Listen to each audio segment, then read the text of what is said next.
নমস্কার, a very warm welcome to all of you present over here. আমি এই মুহূর্তে West Bengal Council of Higher Secondary এডুকেশনের তরফ থেকে সকল অংশগ্রহণকারী শিক্ষক শিক্ষিকাদের স্বাগত জানাই। এই সেশনে সেকেন্ড হাফে আমরা আমাদের মধ্যে বহু জেলার শিক্ষক শিক্ষিকাকে পেয়ে গেছি। জেলাগুলি হলো পূর্ব মেদিনীপুর, পুরুলিয়া, কোচবিহার, ঝাড়গ্রাম, বর্ধমান, বাঁকুড়া, আলিপুরদুয়ার, কালিম্পং, দার্জিলিং, বীরভূম, হুগলি, জলপাইগুড়ি, মালদা, উত্তর ও দক্ষিণ দিনাজপুর এবং কোচবিহার। আমি আরও একবার সকল অংশগ্রহণকারী শিক্ষক শিক্ষিকাদের সাদর স্বাগতম জানাচ্ছি। শুরুতেই একটু পরিচয় পর্ব সেরে নিই। নমস্কার, আমি জয়া চক্রবর্তী, সহশিক্ষিকা, ঢাকুরিয়া পরেশনাথ বালিকা বিদ্যালয়। আমার সাথে রয়েছেন মৌমিতা ব্যানার্জি, সন্তোষপুর শ্রী গৌরাঙ্গ বিদ্যাপীঠ। আচ্ছা, প্রথমেই আমি West Bengal Council of Higher Secondary এডুকেশনকে অসংখ্য ধন্যবাদ জানাই, কেননা এরকম একটি নজিরবিহীন একটি ডিজিটাল প্ল্যাটফর্মে আমরা সবাই মিলে একত্রিত হয়েছি নিউট্রিশন সাবজেক্টের উপর একটা ওরিয়েন্টেশন ট্রেনিং নেওয়ার জন্য। দ্বিতীয়ত আরও একবার ধন্যবাদ জানাবো কাউন্সিল আমাদের উপর আস্থা রেখে আমাদের এই অনুষ্ঠানটি পরিচালনা করার সুযোগ করে দিয়েছেন, তার জন্য আরও একবার ধন্যবাদ জানাবো। এবং যেটি না বললেই নয়, West Bengal Council of Higher Secondary এডুকেশনকে আমি সাধুবাদ জানাতে চাই, কেননা ন্যাশনাল এডুকেশন পলিসি অনুযায়ী সারা ভারতবর্ষের মধ্যে West Bengal Council of Higher Secondary Education হলো প্রথম একটি +2 কাউন্সিল যারা এই সেমিস্টার সিস্টেমের প্রবর্তন করেছে। তো চলুন আমরা এবারে মূল আলোচনায় যাওয়ার আগে চট করে এক নজরে দেখে নেব যে আজকে আমরা কি আলোচনা করতে চলেছি। প্রথমেই থাকছে ওভারভিউ অফ সেমিস্টার বাইফার্ফিকেশন, অর্থাৎ কিভাবে পুরো 2 বছরের পাঠ্যক্রমকে 4টি ভাগে অর্থাৎ সেমিস্টার সিস্টেমে বিভাজিত করা হয়েছে সেইটা আমরা দেখব। তারপর আমরা দেখব পুরো সিলেবাসটাকে কিভাবে বিভিন্ন টপিক অনুযায়ী কন্ট্যাক্ট আওয়ার্সে ভাগ করা হয়েছে, অর্থাৎ contact hours in syllabus division. Next আমরা আলোচনা করব salient features of the change, অর্থাৎ এই যে পরিবর্তনটি হলো সিলেবাসে, সেই পরিবর্তনের মূল কিছু বৈশিষ্ট্যের উপর পরিবর্তন হয়েছে, সেই বৈশিষ্ট্যগুলো আমরা আলোচনা করব। তারপর একে একে সেমিস্টার 1, 2, 3 এবং 4 এই 4টে সেমিস্টারে কোন কোন জায়গায় সিলেবাসে কি পরিবর্তন আনা হয়েছে, অর্থাৎ টপিক কোন টপিক ডিলিট করা হয়েছে, কোন টপিক নতুন করে সংযোজন করা হয়েছে, কেন সংযোজন করা হলো, সেইটা আমরা বিশদভাবে আলোচনা করব। একই সাথে তারপর আলোচনাটা চলে যাবে প্র্যাকটিক্যালের নির্দেশিকা কি থাকছে, ক্লাস 11 এবং 12-এর প্র্যাকটিক্যালের নির্দেশিকায় আমরা চলে যাব। এবং আলোচনার শেষের দিকে থাকবে মোড অফ ইভ্যালুয়েশন, অর্থাৎ কিভাবে মূল্যায়ন পদ্ধতি হতে চলেছে। আমরা অলরেডি অবগত হয়েছি যে নতুনভাবে এমসিকিউ প্যাটার্ন আমাদের ফলো করতে হবে, তো সেই এমসিকিউ প্যাটার্ন নিয়ে আমরা বিস্তারিত আলোচনা করব বিভিন্ন উদাহরণ সহযোগে। তারপর থাকছে এসএকিউ অর্থাৎ শর্ট আনসার টাইপ কোয়েশ্চেন্স এবং ডিএকিউ অর্থাৎ ডেসক্রিপটিভ আনসার টাইপ কোয়েশ্চেন্স। একই সাথে থাকছে এলএকিউ, তার উদাহরণ সহযোগে আমরা বিশদভাবে আলোচনা করব। আর আলোচনার একেবারে অন্তিম পর্যায়ে থাকছে আমাদের মনের মধ্যে অনেক ধরনেরই প্রশ্ন এসছে। গত 2 মাসে আমরা কিছুটা চালু করেছি, তো সেক্ষেত্রে যে প্রশ্নগুলো আমাদের মনের মধ্যে এসছে তার থেকে আমরা ফ্রিকুয়েন্টলি আস্কড কোয়েশ্চেন্স এফএকিউ আলোচিত হবে। একদম একেবারে শেষের দিকে থাকবে একটা ওপেন ফোরাম, ওপেন হাউস, যেখানে আপনারা আপনাদের প্রশ্ন আমাদের কাছে রাখবেন এবং আমি আর মৌমিতা ম্যাডাম এবং West Bengal Council of Higher Secondary এডুকেশনের বিভিন্ন অফিসিয়ালের সাহায্যে আমরা যথাসাধ্য চেষ্টা করব আপনাদের প্রশ্নের উত্তর দেওয়ার। তো চলে যাচ্ছি আমরা মূল বিষয়। প্রথমেই যেটা আমরা দেখতে পাচ্ছি, আমরা এখানে দেখছি overview of class 11 and 12 semester bifurcation. কিভাবে হয়েছে এটা নিউট্রিশন সাবজেক্টে সেটা আমরা দেখে নেব। আমরা সবাই জানি যে নিউট্রিশন সাবজেক্টটি একটি প্র্যাকটিক্যাল বেস সাবজেক্ট, অর্থাৎ টোটাল যে 100 নম্বর তার 30 নম্বর হলো প্র্যাকটিক্যাল এবং 70 নম্বর হলো থিওরি।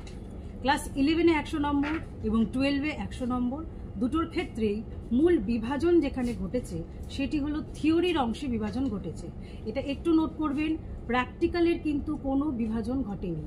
প্র্যাকটিক্যাল সারা বছর ধরে আমরা নেব, নিয়ে ক্লাস 11-এর একেবারে শেষে একটি প্র্যাকটিক্যাল পরীক্ষা হবে 30 নম্বরের। ক্লাস 12-এর ক্ষেত্রেও তাই, সারা বছর ধরে আমরা প্র্যাকটিক্যাল ক্লাস করাবো এবং বছরের একেবারে অন্তিমে একটি প্র্যাকটিক্যাল পরীক্ষা হবে 30 নম্বরের।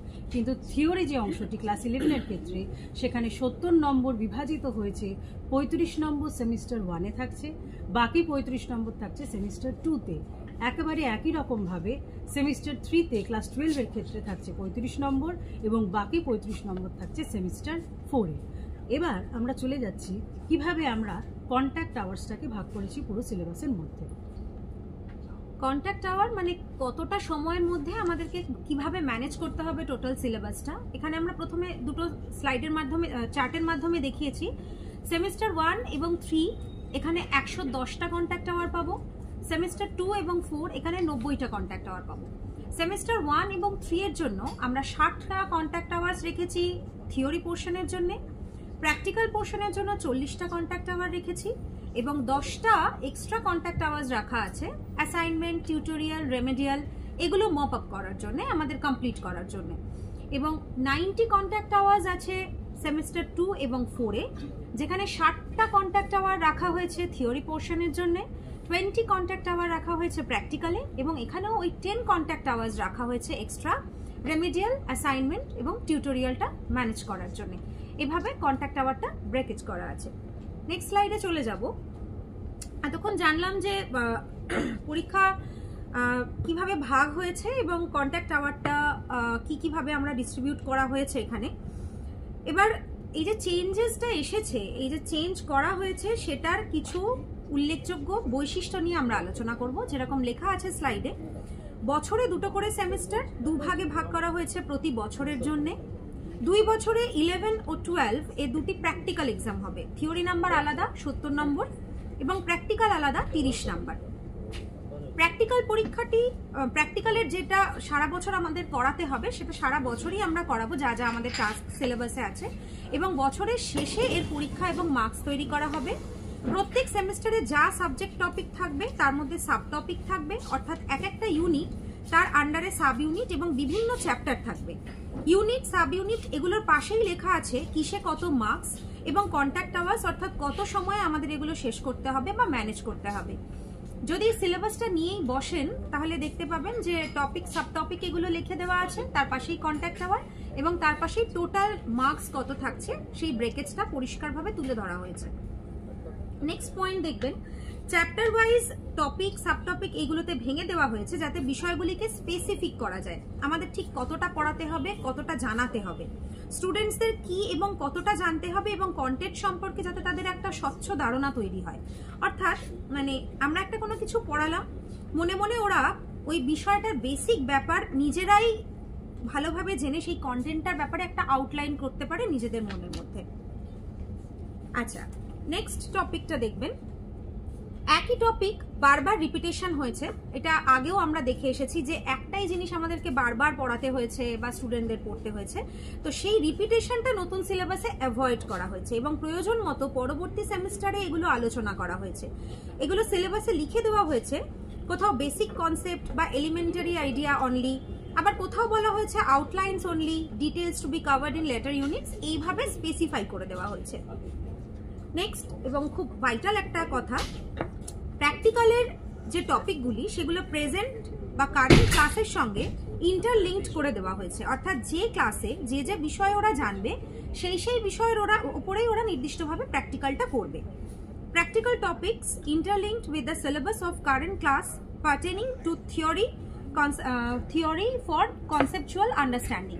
অর্থাৎ ওরা যেটা শিখলো ওটা অ্যাপ্লিকেশন করছে প্র্যাকটিক্যাল ক্লাসগুলোতে। নেক্সট স্লাইডে এবার আমরা যাব। এতক্ষণ ওভারঅল কি কি চেঞ্জ হয়েছে তার একটা বৈশিষ্ট্য নিয়ে কথা বললাম।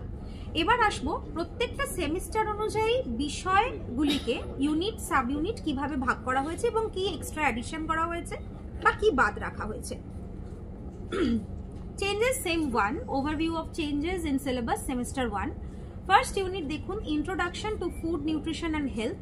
এটাকে দুটো সাব ইউনিটে রাখা হয়েছে, basic concept of food, nutrition, nutrients, nutrition science, আর একটা হচ্ছে concept of health in relation to nutrition. Basic concept খাদ্য, পুষ্টি, পরিপোষক ইত্যাদি নিয়ে আলোচনা করা হয়েছে, আর একটা হচ্ছে health in relation to nutrition. এখানে application of nutrition science has been introduced.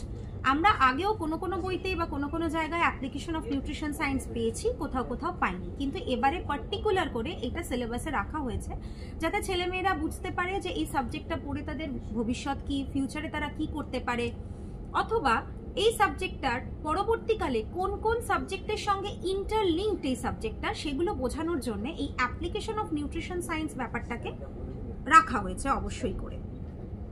Health পার্টের দিকে তাকালে আমরা দেখতে পাবো নিউট্রিশনাল অ্যাসেসমেন্টের অংশ থেকে প্র্যাকটিক্যাল রাখা হয়েছে এবং প্রজেক্ট তৈরি করতে বলা হয়েছে। প্রজেক্ট এই বছর থেকে প্রথম, এই বিষয়ে আমরা পরে আলোকপাত করছি। দেখুন এখানে assessment of nutritional status has been linked to practical. আমি যেরকম আগে বললাম স্যালিয়েন্ট ফিচার্সের মধ্যে যে আমরা যা পড়াবো পরবর্তীকালে যাতে ওরা সেই বছরই প্র্যাকটিক্যালটা করে তার অ্যাপ্লিকেশনটা বুঝতে পারা যায়, সেই মতোই ইন্টারলিঙ্কড করে এখানে প্র্যাকটিক্যাল রাখা হয়েছে এবং project framed from this part, একটা প্রজেক্ট ওয়ার্ক এখান থেকে রাখা হয়েছে। সে বিষয়ে জয়াদি আপনাদের পরে বুঝিয়ে দেবেন। নেক্সট ইউনিট 2 তে আমরা চলে যাই, ম্যাক্রোমলিকিউলস ইন নিউট্রিশন। এখানে মোটামুটি একই আছে, 3টে জিনিস নিয়ে আলোচনা করা হয়েছে। কার্বোহাইড্রেট, প্রোটিন, ফ্যাট, এই 3টে বিষয় নিয়ে আলোচনা করা হয়েছে। কার্বোহাইড্রেট মোটামুটি একই রাখা আছে, বিশেষ সাবটপিকগুলিকে উল্লেখ করে দেওয়া হয়েছে। মনোমার এবং পলিমারের একটা এলিমেন্টারি কনসেপ্ট রাখা হয়েছে যাতে সেম 3-তে ডাইজেশন চ্যাপ্টারটা ওদের বুঝতে কোনো রকম অসুবিধা না হয়। প্রোটিনের ক্ষেত্রেও মোটামুটি সব একই আছে, কিন্তু সাবটপিক্স যেগুলো সেগুলোকে নির্দিষ্ট করে দেওয়া হয়েছে, অর্থাৎ কতটা ওরা জানবে, কতটা ওরা পড়বে, কতটা মানে কি কতদূর একজন টিচার এই স্টুডেন্টকে এলিমেন্টারি লেভেলে পড়াবেন, এই বিষয়গুলো এখানে বলে দেওয়া আছে। ফ্যাটসের ক্ষেত্রেও বেসিক টপিক একই আছে, তার মধ্যে সাবটপিক নির্দিষ্ট করা হয়েছে। কোলেস্টেরল এবং তার বিভিন্ন ধরন এখানে আলোচনা করা হয়েছে যাতে সেম 4-এ থেরাপিউটিক নিউট্রিশন বা থেরাপিউটিক ডায়েট যখন ওরা পড়বে পরিষ্কার করে বুঝতে পারে। এইটার ক্ষেত্রে একটা কথা বলি, একটা কথা আমাদের প্রত্যেককে মাথায় রাখতে হবে, যখন আমরা এই সাবজেক্টটা পড়াচ্ছি আমাদের নিউট্রিশন সাবজেক্টটা অনেকগুলো জিনিসকে কভার করে, ফিজিওলজি, বায়োকেমিস্ট্রি, কেমিস্ট্রি সবকিছু। যখন আমরা কার্বোহাইড্রেট, প্রোটিন এবং ফ্যাট পড়াবো তখন আমরা খেয়াল রাখবো অতিরিক্ত অকারণে বেশি স্ট্রাকচার, ডায়াগ্রাম এগুলো আমরা ওদেরকে দেব না। যতটুকু দিলে ওদের বুঝতে সুবিধা হবে, যেটুকু ওদের প্রয়োজন আমরা প্রয়োজনীয়তা মতো ততটুকুই রাখবো। কারণ এই সাবজেক্টটা শুধুমাত্র সায়েন্সের স্টুডেন্টরাই পড়ে না, আর্টস থেকেও প্রচুর স্টুডেন্ট এই সাবজেক্টটা নেয়। শহর, গ্রামাঞ্চল, বিভিন্ন প্রান্তিক জায়গার স্টুডেন্টরাও এই সাবজেক্টটা নিয়ে পড়াশোনা করে। সে কারণেই আমরা ইন্ট্রোডাক্টরি পার্টে শুধুমাত্র বেসিক কনসেপ্ট, বেসিক আইডিয়া এভাবেই রেখেছি। আমরা টিচাররা চেষ্টা করব ছেলে মেয়েদেরকে সেভাবেই ইন্ট্রোডিউস করানোর। এবং কার্বোহাইড্রেটের ক্ষেত্রে যেমন স্পেসিফাই করে দেওয়া আছে, সিলেবাসটা একটু দেখি। এখানে কার্বোহাইড্রেটের, মনোমারের ক্ষেত্রে আমরা বেশ কিছু জায়গা দেখেছি স্পেসিফাই করে দেওয়া আছে। Glucose and fructose straight chain only, মানে যতটুকু কেমিক্যাল স্ট্রাকচার, হেক্সোজের কেমিক্যাল স্ট্রাকচার জানতে গেলে বা বেসিক কনসেপ্ট অফ আইসোমার জানতে গেলে যতটুকু প্রয়োজন আমরা ঠিক ততটাই ওদের সামনে তুলে ধরবো। একটু অ্যাড করব এখানে, সেটা হলো যে যেহেতু সায়েন্স এবং আর্টস দুটো স্ট্রিম থেকেই বাচ্চারা এই সাবজেক্টে নেয়, সেক্ষেত্রে আমরা কিন্তু ইন ডিটেল পাইরেনোস বা হ্যাওয়ার্টের কোনো রিং স্ট্রাকচার কিন্তু আমরা বাচ্চাদেরকে এই লেভেলে আমরা একেবারেই দিতে চাই না, ওটা ওভারবার্ডনিং হয়ে যাবে। যেহেতু দুটো স্ট্রিম থেকেই নিচ্ছে সেজন্য একদম বেসিক এলিমেন্টারি লেভেলে একটা স্ট্রেট চেন স্ট্রাকচার, তাও একেবারে সেটা হেক্সোজের ক্ষেত্রে আমরা যেরকম দেখেছি সেটাই কিন্তু সিলেবাসে ইনক্লুডেড হয়েছে। পার্টিকুলারলি সিলেবাসে মেনশন করে দেওয়া রয়েছে পলিস্যাকারাইডের ক্ষেত্রে structure is not there in the syllabus, হ্যাঁ, যাতে ওরা বেসিক কনসেপ্টটা গ্রো করে ফার্দার এগিয়ে যেতে পারে।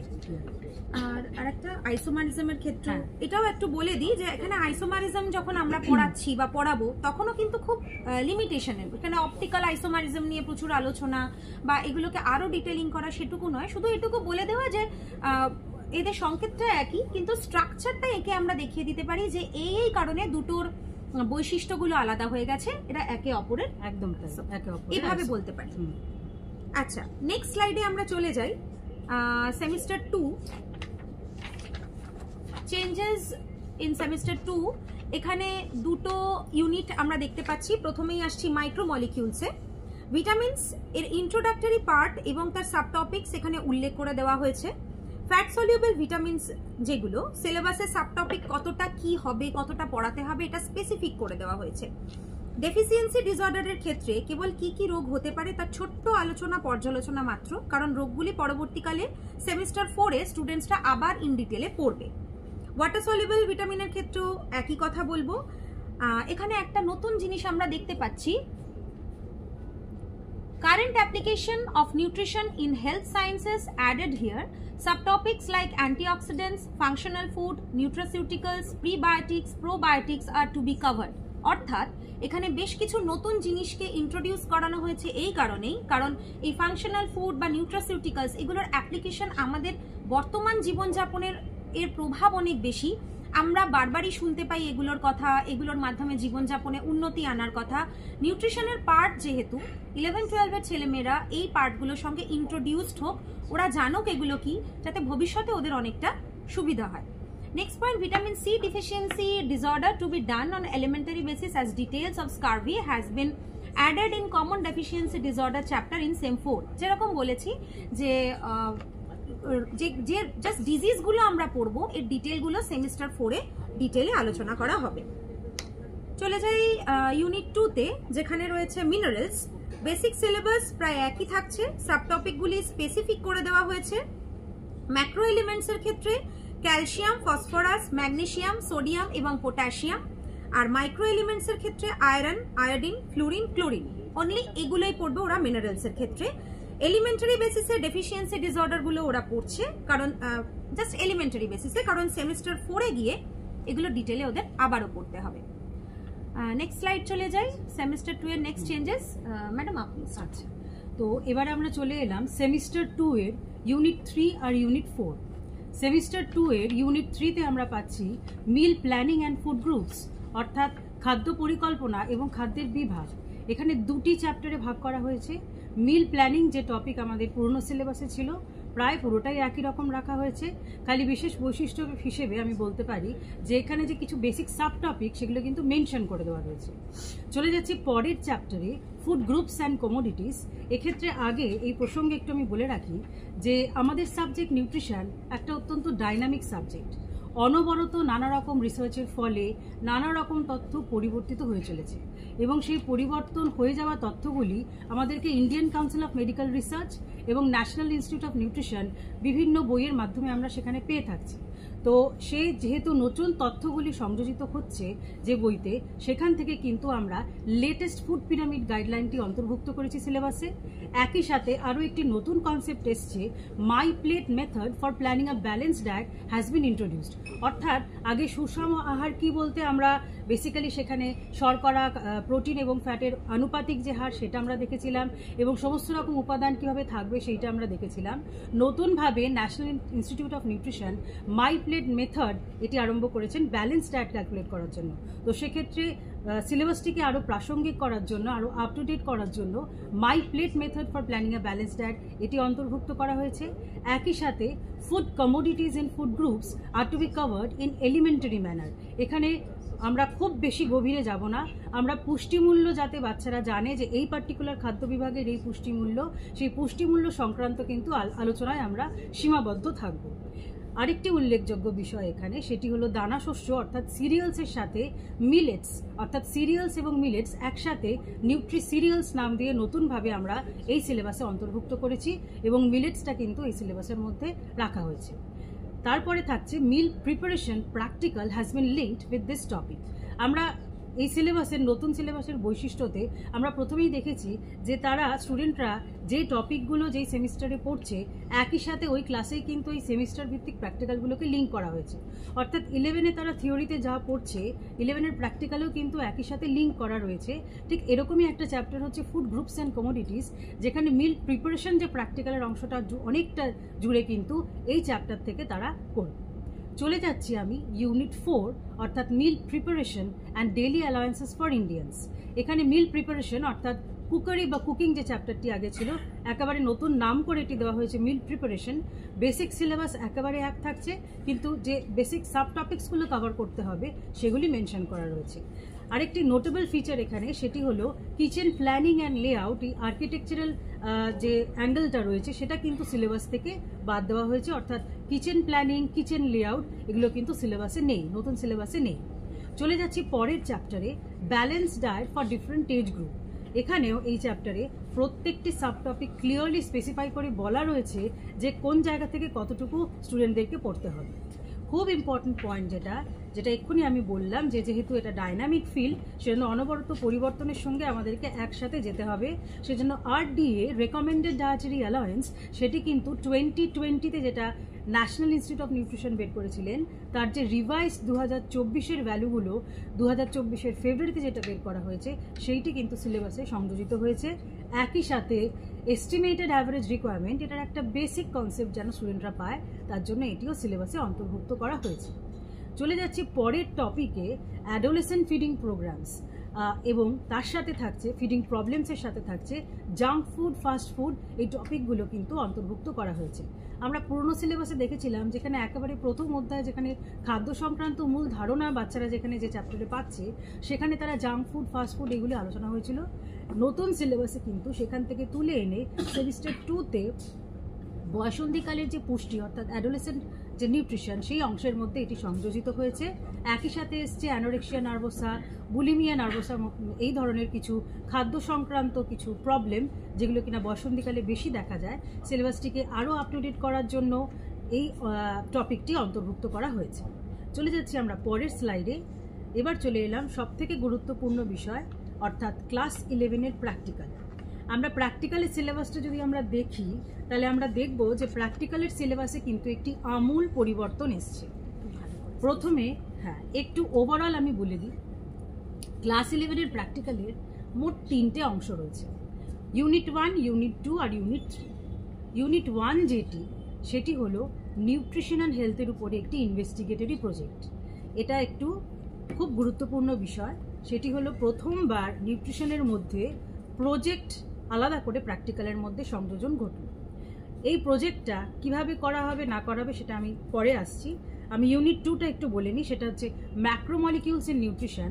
এটা আমাদের পুরনো সিলেবাস অনুযায়ী খাদ্যের মধ্যে শর্করা, প্রোটিন এবং ফ্যাটের যে শনাক্তকরণ ছিল, সেই শনাক্তকরণের যে পদ্ধতি আমরা ঠিক যেরকমভাবে পুরনো সিলেবাস ভিত্তিক করাতাম, এটা একেবারে একই রকম রয়েছে। সেজন্য নতুন কোনো নির্দেশিকা এটার ক্ষেত্রে নেই। Detection of nutrients in food, detections remains almost the same as per the old syllabus. চলে যাচ্ছি আমরা unit 3, meal preparation from food commodities. এখানেও তাই আলাদা করে ভাগ করে দেওয়া রয়েছে বিভিন্ন ফুড কমোডিটিস এবং ফুড গ্রুপস, এবং কোন ফুড গ্রুপ থেকে কোন প্র্যাকটিক্যালটা করাতে হবে প্র্যাকটিক্যালের সিলেবাসের মধ্যে বিস্তারিতভাবে দেওয়া রয়েছে, এবং এটার নির্দেশিকাও একেবারে একই রয়েছে। এখানে একটু বলে রাখি আমি, উদাহরণস্বরূপ অনেকগুলো ফুড আইটেমের নাম কিন্তু সিলেবাসে দেওয়া রয়েছে, কিন্তু টিচারদের কাছে আমার অনুরোধ, শিক্ষক শিক্ষিকাদের কাছে, যে তারা তাদের সুবিধা মতন তারা কিন্তু প্র্যাকটিক্যালের মিল আইটেমটা চুজ করতে পারে। তাদের সুবিধা মতন মিল আইটেম ওই খাদ্যের বিভাগ থেকে চুজ করে তারা প্র্যাকটিক্যালটা করাতে পারে, এবং প্র্যাকটিক্যালের নির্দেশিকা একেবারে এক রয়েছে যা আগে ছিল। এবার আমি ফের চলে এলাম সবথেকে ইম্পর্টেন্ট পার্ট যেটা, সেটা হলো নিউট্রিশন অ্যান্ড হেলথের উপর ইনভেস্টিগেটরি প্রজেক্ট। এটি হচ্ছে অ্যাসেসমেন্ট অফ নিউট্রিশনাল স্ট্যাটাস, অর্থাৎ পুষ্টির মান নির্ণয়ের জন্য যে পদ্ধতিগুলো আমরা করে থাকি সেই পদ্ধতিগুলো আমরা করব। তাহলে আমরা কাদের নিয়ে করব? এখানে সিলেবাসে উল্লেখ করা রয়েছে এনি স্কুল গোয়িং চিলড্রেন। এক্ষেত্রে একটা কথা আমি বলি, স্কুল গোয়িং চিলড্রেনের যদি আমি ক্লিনিক্যাল মানে ধরি, ক্লিনিক্যালে সেটি বোঝায় 6 থেকে 12 বছরের শিশু, কিন্তু প্র্যাকটিক্যাল এবং প্রজেক্টের সুবিধার্থে এই 6 থেকে 12 বছরের গণ্ডির মধ্যে আমরা না থেকে সিলেবাসে মেনশন করা আছে এনি স্কুল গোয়িং চিলড্রেন, অর্থাৎ বিদ্যালয়ে পঠন পাঠনকারী যে কোনো স্টুডেন্টকে আমরা সাবজেক্ট রূপে নিতে পারি। একেবারে নিচু ক্লাস থেকে সরাসরি ক্লাস 12 অবধি যে কোনো স্টুডেন্টকে আমরা নিতে পারি এনি স্কুল গোয়িং চিলড্রেন। এটা আমরা লিটারাল মানে ধরে এগোবো, অর্থাৎ আক্ষরিক অর্থে আমরা যাব।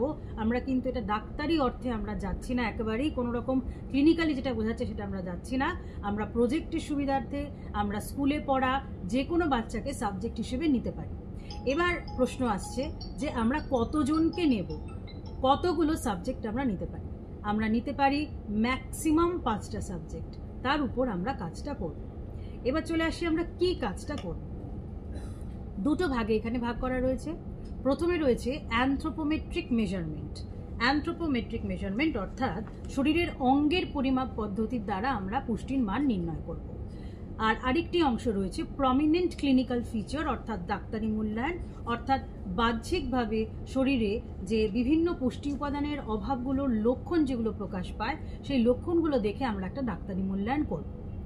তো এবার আমরা আসছি যে শরীরের অঙ্গের পরিমাপ পদ্ধতি অর্থাৎ অ্যানথ্রোপোমেট্রিক মেজারমেন্টে আমরা কি কি করতে পারবো।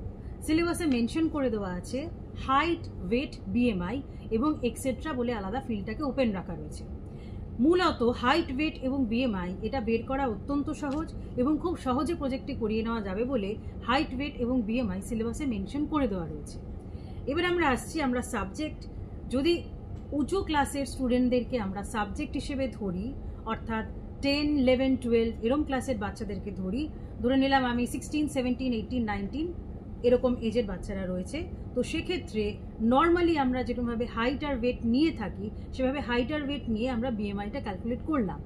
এবার বিএমআই ক্যালকুলেট করার পরে বিএমআই ক্লাসিফিকেশন হুয়ের তরফ থেকে যে নির্দেশিকা দেওয়া রয়েছে সেই ক্লাসিফিকেশনে ফেললেই আমরা সহজেই কিন্তু স্টুডেন্টের পুষ্টির মান আমরা বের করে নিতে পারব। এটা আমি বললাম যারা একটু বড় স্টুডেন্ট, অনেকেই অ্যাডাল্ট হাইট আর ওয়েট অ্যাটেন্ড করে নিয়েছে। আমরা অনেকেই পাই 9, 10, 11, 12 স্টুডেন্টদের যারা হয়তো আমাদের থেকে অনেক লম্বা বা বিল্টেও আমাদের থেকে অনেকটা চওড়া। তো সেক্ষেত্রে তাদেরকে অত্যন্ত নির্ভুলভাবে আমরা হুয়ের যে বিএমআই ক্লাসিফিকেশন চার্ট রয়েছে তার মধ্যে ফেলে আমরা নির্ভুলভাবে বিএমআইটা বের করে নিতে পারি। কিন্তু যদি আমরা নিচু ক্লাসের স্টুডেন্টদেরকে সাবজেক্ট হিসেবে গণ্য করি তো সেক্ষেত্রে 6 থেকে 20 এরকম বিএমআই ফর এজ চার্ট আলাদা করে ওয়ার্ল্ড হেলথ অর্গানাইজেশন দিয়েছেন। একই সাথে Indian Academy of Pediatrics BMI for age chart আলাদা করে বয়েজ এবং গার্লসদের আলাদা চার্ট দিয়েছে।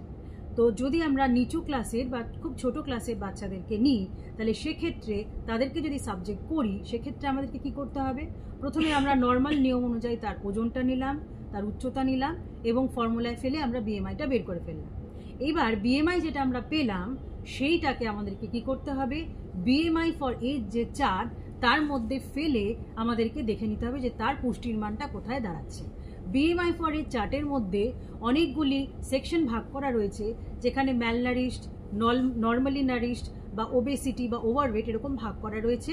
আমরা বিএমআইটা এজ ওয়াইজ প্লট করে ফেললেই আমরা বুঝতে পারবো সে বাচ্চাটি কোন জায়গায় দাঁড়িয়ে রয়েছে, সেই অনুযায়ী আমরা তার পুষ্টির মানটি নির্ণয় করতে পারবো।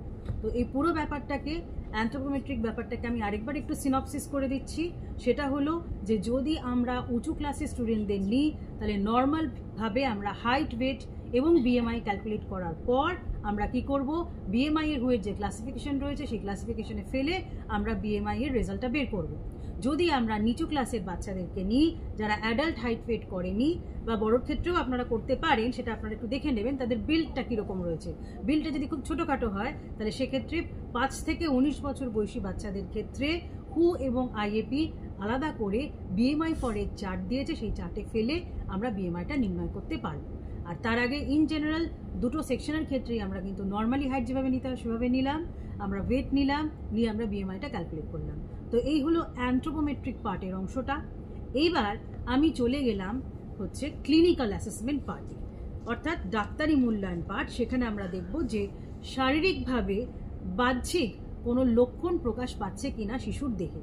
কীরকম লক্ষণ, আমরা একটু চামড়াটা দেখব, মুখমণ্ডলটা দেখব, সেখানে দেখব চেহারা, তার জিভের গঠন, তার ঠোঁট, তার ঠোঁটের কোনা, এগুলো সব দেখে আমরা যদি দেখি যে কোথাও কোনো বি ভিটামিন বা বি কমপ্লেক্সের কোনো ডেফিসিয়েন্সির কোনো লক্ষণ যদি প্রকাশ পায় তাহলে আমরা ইনফার করে নিতে পারবো তার থেকে যে তার বি ভিটামিনের ডেফিসিয়েন্সি রয়েছে। একই সাথে তার দাঁত, তার মাড়ি এগুলো দেখে যদি কোনো ব্লিডিং কামস থাকে তার থেকে আমরা বুঝে নিতে পারবো যে তার ভিটামিন সি এর ডেফিসিয়েন্সি রয়েছে। এবং একই সাথে চোখের তলাটা আমরা একটু দেখে নেব যে ফ্যাকাশে ভাব আছে কিনা বা চামড়াটায় কোনো প্যালার অফ স্কিন আছে কিনা, কোনো ফ্যাকাশে ভাব আছে কিনা চামড়ায়। সেক্ষেত্রে আমরা ইনফার করতে পারি, যদি থাকে এরকম ভাব আমরা ইনফার করে নিতে পারি যে তার লোহার অভাবজনিত কোনো লক্ষণ প্রকাশ পাচ্ছে। তো মোটামুটি এইটা গেল ডাক্তারি মূল্যায়ন এবং অ্যানথ্রোপোমেট্রিক মেজারমেন্ট, এই দুটো আমাদের কাজ এখানে করতে হবে। এবারে আমি চলে আসি যে তাহলে কাজটা করার পর কিভাবে তারা প্রজেক্টের খাতাটা বানাবে। যে কোনো project, all the project should be submitted in report format, অর্থাৎ একটা রিপোর্ট লেখার মতন করে তাকে প্রজেক্টটাকে জমা করতে হবে। কিরমভাবে জমা করবে, প্রকল্প রূপায়ণ বা প্রকল্প মূল্যায়ন একটি খাতা আলাদা তারা বানাবে বা চ্যানেল ফাইল তারা করবে। সেই চ্যানেল ফাইলের মধ্যে পেজেস A4 পেজেস দেওয়া থাকবে।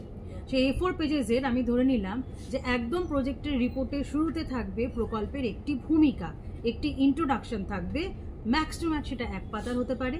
তারপর থাকবে হচ্ছে প্রকল্পের উদ্দেশ্য বা অবজেক্টিভ, সেটাও ম্যাক্স টু ম্যাক্স 1 পাতার মধ্যে শেষ করতে হবে। তারপর চলে যাচ্ছি আমরা মূল প্রকল্পে, যেখানে প্রকল্পের সরঞ্জাম এবং প্রকল্পের পদ্ধতি অর্থাৎ materials and method use for the project. সেখানে একটু বলে রাখি যে এই যে তথ্যগুলো সংগ্রহ করা হলো, বাচ্চাটির নাম, জন্ম তারিখ বা বয়স, ওজন, উচ্চতা বা তার বাহ্যিক যে লক্ষণগুলো যে আমরা তুললাম, আমরা নোট করব একটি প্রোফর্মাতে। আমরা যে 5টি বাচ্চা নিলাম, সেই 5টি বাচ্চার যা যা তথ্য আমরা পাচ্ছি সেইটা একটি প্রোফর্মার মধ্যে আমরা নোট করব। যদি আমরা 5টি বাচ্চা নিয়ে থাকি তাহলে 5 দুগুণে 10টি পাতায় আমার কিন্তু প্রোফর্মারগুলো কমপ্লিট হয়ে যাওয়া উচিত। প্রত্যেকটি বাচ্চার ক্ষেত্রে যদি 2টো করে পাতা থাকে প্রোফর্মার, তাহলে 10টি পাতা প্রোফর্মারের মধ্যে থাকছে। এবার আমরা চলে আসি যে তাহলে প্রোফর্মাটা আমি কিভাবে করব। প্রোফর্মাটা আপনারা আপনাদের সুবিধা মতন বেসিক যে ইনফরমেশনগুলো লাগবে এই প্রজেক্টটা করার জন্য, শুধুমাত্র সেই ইনফরমেশনগুলো দিয়েই নিজেরাই আপনারা একটা প্রোফর্মা বানিয়ে নিতে পারেন এবং বাচ্চারা যখন কাজটি করবে তখন সরাসরি সেই প্রোফর্মার মধ্যেই তথ্যগুলো তারা সংগ্রহ করে লিখবে এবং যখন প্রজেক্ট রিপোর্ট ফরম্যাটে যখন জমা করবে তখন ওই 5টি বাচ্চার ক্ষেত্রে 5 দুগুণে 10টি যে পাতা আলাদা হচ্ছে প্রোফর্মার, সেই ফরম্যাটটা ওই প্রজেক্ট রিপোর্টের মধ্যে জমা যাবে। তাহলে মেটেরিয়ালস অ্যান্ড মেথডসে আমি ধরে নিলাম প্রোফর্মা ছাড়াও আরও 2-3টে পাতা হয়তো লাগলো।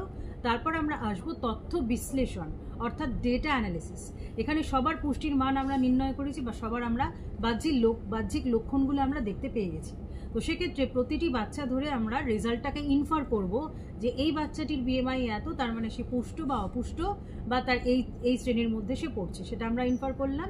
5টি বাচ্চার ক্ষেত্রে আলাদা করে 5টি বাচ্চার অ্যান্থ্রোপোমেট্রিক মূল্যায়ন যেটা পেলাম সেইটা আমরা লিখব এবং 5টি বাচ্চার আলাদা করে যেটা আমরা ডাক্তারি মূল্যায়ন পেলাম সেইটা আমরা আলাদা করে লিখব। তারপর একেবারে প্রজেক্টের শেষে থাকবে হচ্ছে কৃতজ্ঞতা স্বীকার, যেখানে তারা কৃতজ্ঞতা জানাবে যে এই প্রজেক্টটা করতে গিয়ে স্টুডেন্টটি কার কার সাহায্য পেয়েছে বা কোন বই থেকে হেল্প নিয়েছে সেগুলো নিয়ে সে একটা সুন্দর করে একটা কৃতজ্ঞতা স্বীকারের আলাদা একটা পাতা থাকবে। তো ওভারঅল এই পুরো প্রজেক্ট রিপোর্টটায় আমরা ধরে নিলাম ম্যাক্স টু ম্যাক্স 20 পাতার একটি রিপোর্ট, তার বেশি হবে না এবং এই পুরো প্রজেক্টটায় আছে হচ্ছে গিয়ে 6 নম্বর। তো আশা করি প্রজেক্ট সংক্রান্ত অনেকটাই আলোচনা আমরা করলাম, আপনাদের অনেকটাই হয়তো ক্লিয়ার হয়েছে। তো এবার আমরা ঢুকে যাচ্ছি 11-এর প্র্যাকটিক্যাল থেকে আমরা এবারে চলে গেলাম ক্লাস 12 অর্থাৎ সেমিস্টার 3-তে আমরা পৌঁছে গেলাম। সেমিস্টার 3-তে আমরা দেখতে পাচ্ছি যে মূল 3টে ইউনিটে ভাগ করা রয়েছে: nutritive phase of digestion and absorption, nutritive phase of metabolism, food safety and sanitation. দুটি চ্যাপ্টার। প্রথম যে ইউনিটটি রয়েছে biochemical and biophysical aspects in nutrition, প্রথম চ্যাপ্টার। এই চ্যাপ্টার কেন আলাদা করে করা হলো, কেননা ঠিক তার পরবর্তী চ্যাপ্টারে স্টুডেন্টরা ডাইজেশন এবং অ্যাবজর্পশনে তারা এনজাইমের কাজ করবে। সেক্ষেত্রে এনজাইম ব্যাপারটা কি, এনজাইম কিভাবে কাজ করে বা কিভাবে অ্যাবজর্পশনের প্রসেসগুলো হয়, ডিফিউশন, অসমোসিস, ফেসিলিটেটেড ডিফিউশন, এই সংক্রান্ত আলোচনাগুলো এই চ্যাপ্টারের মধ্যে করা হয়েছে। মূলত এটার করার কারণটাই হচ্ছে পরবর্তী অধ্যায়গুলোর সাথে লিঙ্কিংটা যাতে ভালো হয়, যাতে স্মুথ একটা ট্রান্সফরমেশন হয়। সহজে সে প্রথম চ্যাপ্টার থেকে বেসিক আইডিয়াগুলো জেনে নিয়েছে, পরবর্তী পর্যায়ে খুব ভালোভাবে সে তখন পরিপাক এবং বিপাকের যে রিয়াকশনগুলো সেগুলো সে বুঝতে পারবে। পরিপাক এবং বিপাক এই দুটো চ্যাপ্টারের ক্ষেত্রেই বলে রাখি যে বেসিক সিলেবাস কিন্তু একেবারে একই রাখা হয়েছে, খালি সিলেবাসের মধ্যে যে টপিকগুলো কভার করতে হবে সেগুলো কিছু কিছু স্পেসিফিক সাব টপিক আলাদা করে মেনশন করে দেওয়া রয়েছে। চলে যাচ্ছি পরের চ্যাপ্টারে, that is energy requirement of humans. পরের ইউনিটে চলে যাচ্ছি, that is nutritive phase of metabolism. তার মধ্যে যে দুটো ইউনিট রয়েছে, metabolism of carbohydrate, protein and fat, যেটা একটু আগে আমি আলোচনা করলাম, এবং সেকেন্ড যে চ্যাপ্টার রয়েছে অর্থাৎ এনার্জি রিকোয়ারমেন্ট ফর হিউম্যানস, সেইখানে যে মূল পরিবর্তন আমাদের লক্ষ্য করতে হবে সেটি হলো যে আমি বারবারই বললাম যে নিউট্রিশন যেহেতু ডাইনামিক ফিল্ড, অনবরত কিছু না কিছু পরিবর্তন হয়েই চলেছে, সেজন্য স্টুডেন্টদেরকে আরও আপডেট রাখার জন্য, আরও প্রাসঙ্গিক করার জন্য সিলেবাসটাকে লেটেস্ট RDA ভ্যালু কিন্তু সিলেবাসের মধ্যে সংযোজন করা হয়েছে।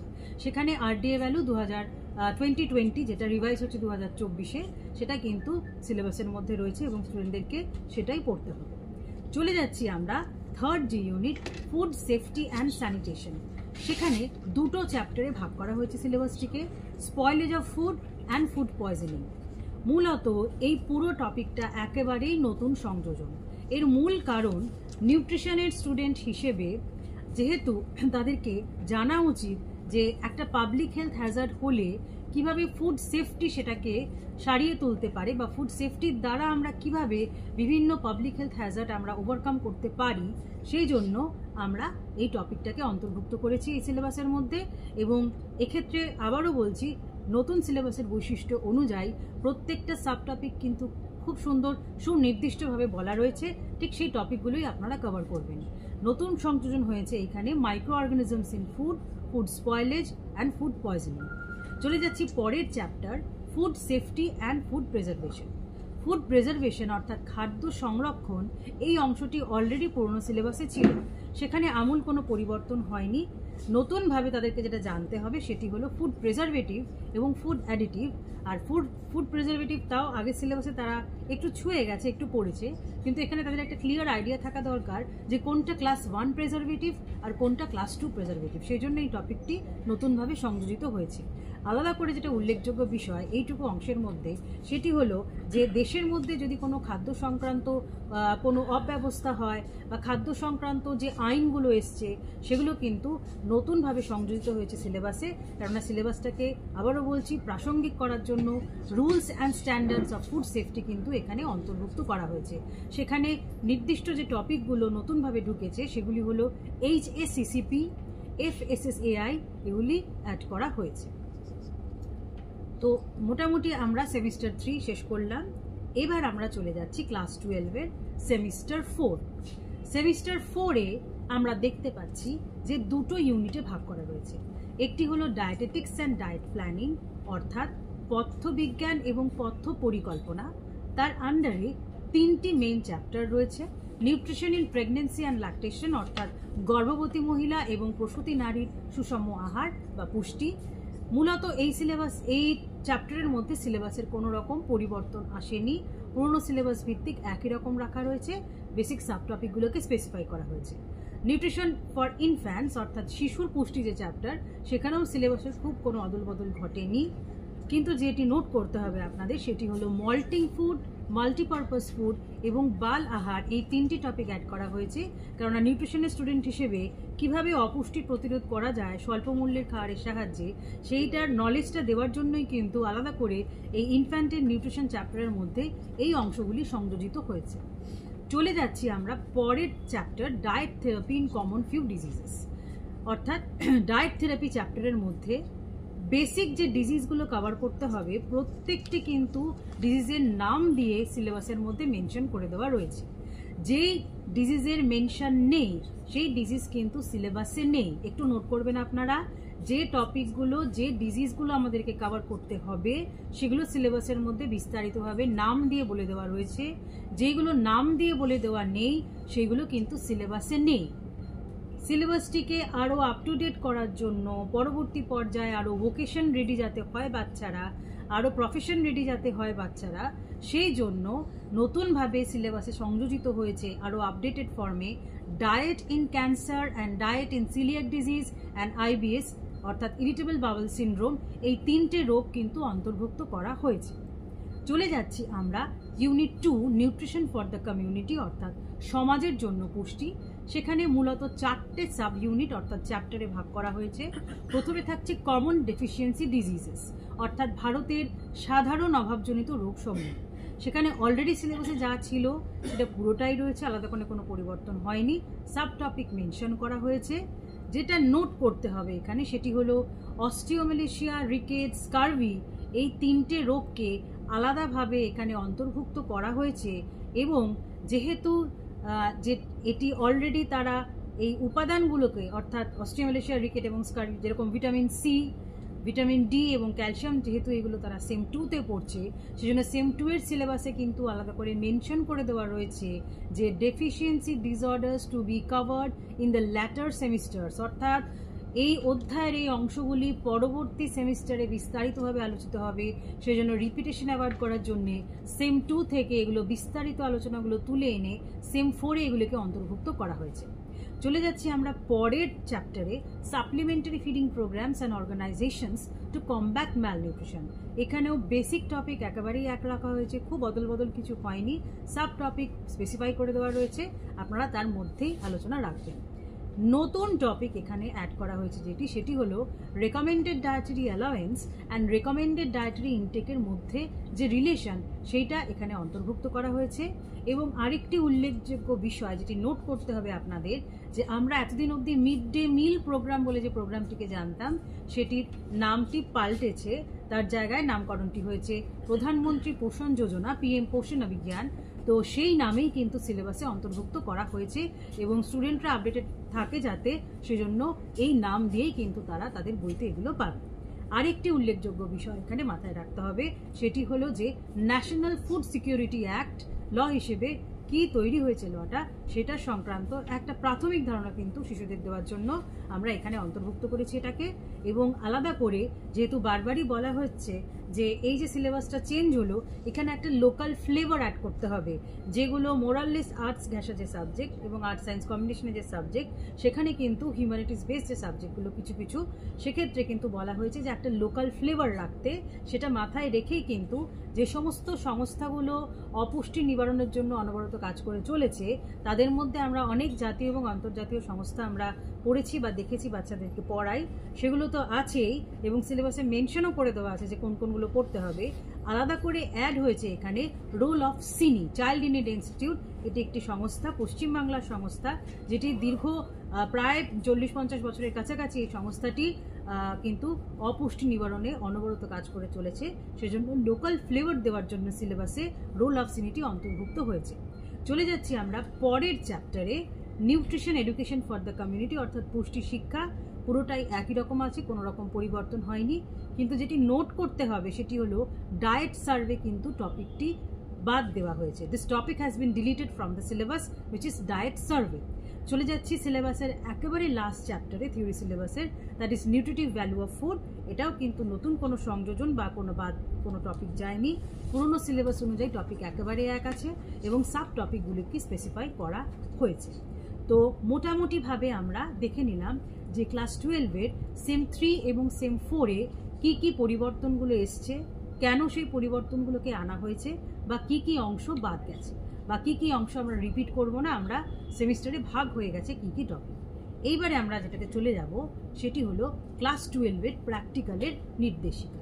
তার জন্য মমিতা ম্যাডাম প্লিজ। থিওরিগুলো বুঝতে পারলাম, এবার ক্লাস 12-এর প্র্যাকটিক্যালটা নিয়ে একটু আলোচনা করি। যেরকম বলেছিলাম সেভাবেই সিলেবাসে রাখা হয়েছে, যা ওরা থিওরিতে পড়ছে তারই অ্যাপ্লিকেশন হিসেবে প্র্যাকটিক্যালেও রাখা হয়েছে। প্রথম ইউনিটটা আমরা দেখতে পাচ্ছি ফুড সেফটি অ্যান্ড স্যানিটেশন, এই টপিকটা থেকে রাখা হয়েছে। এখানে 6টা টপিক উল্লেখ করে দেওয়া হয়েছে। এই 6টা টপিকের মধ্যে আপনারা যে কোনো 4টে টপিককে নিয়ে তার র্যাপিড টেস্ট করে তার মধ্যে কি অ্যাডাল্টারেন্ট মেশানো হয়েছে বা যদি থেকে থাকে বা আছে বা নেই, মানে অ্যাডাল্টারেন্ট ডিটেকশন টেস্টগুলো আপনারা করবেন।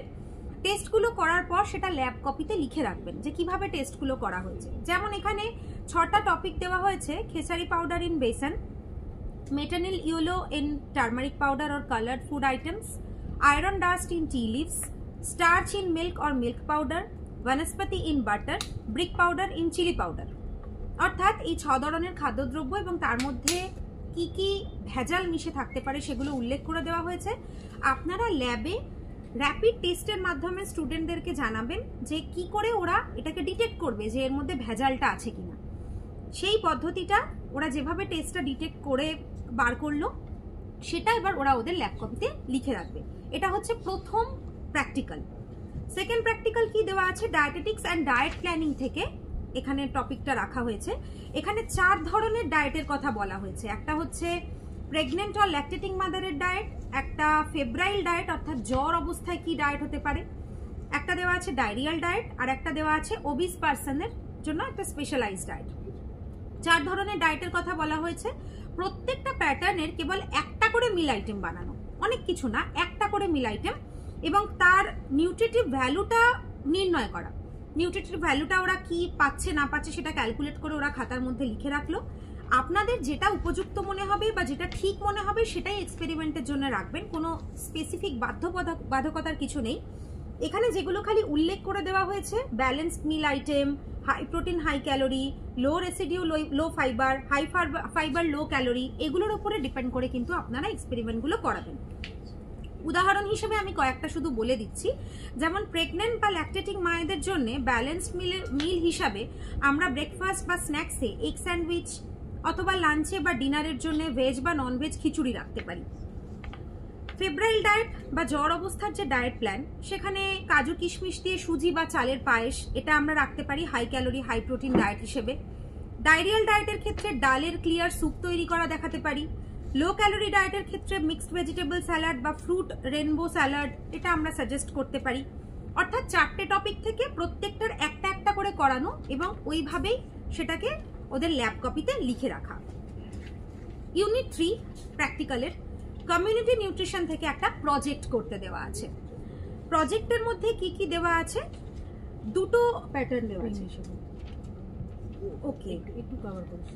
হ্যাঁ হ্যাঁ, কমিউনিটি নিউট্রিশন দুটো টপিক দেওয়া আছে। একটা ওরা করতে পারে কোনো প্রজেক্ট ফিল্ড ভিজিট করে প্রজেক্ট রিপোর্ট, আর একটা হতে পারে নিউট্রিশন এডুকেশন, যেরকম বলা আছে visit to different institution or centres or units and report submission based on activities watched, any one to be selected by the teacher। যে ফিল্ড ভিজিট গুলো করানো হয়েছে আমি যেগুলো বলছি তার মধ্যে যে কোনো একটা সিলেক্ট করতে পারেন টিচাররা। ফিল্ড ভিজিটস এর topic hospital or nursing home dietetic unit, primary or rural health care centre, ICDS centre, food processing unit or industry, dairy farm, mid day meal programme in school. কিছু কোথাও যাওয়ার বা না যাওয়ার জায়গা থাকলেও mid day meal programme in school এটা observe করলেই হবে। অথবা health and nutrition education given in urban slums or rural area or village on any topic of choice using health education AIDS.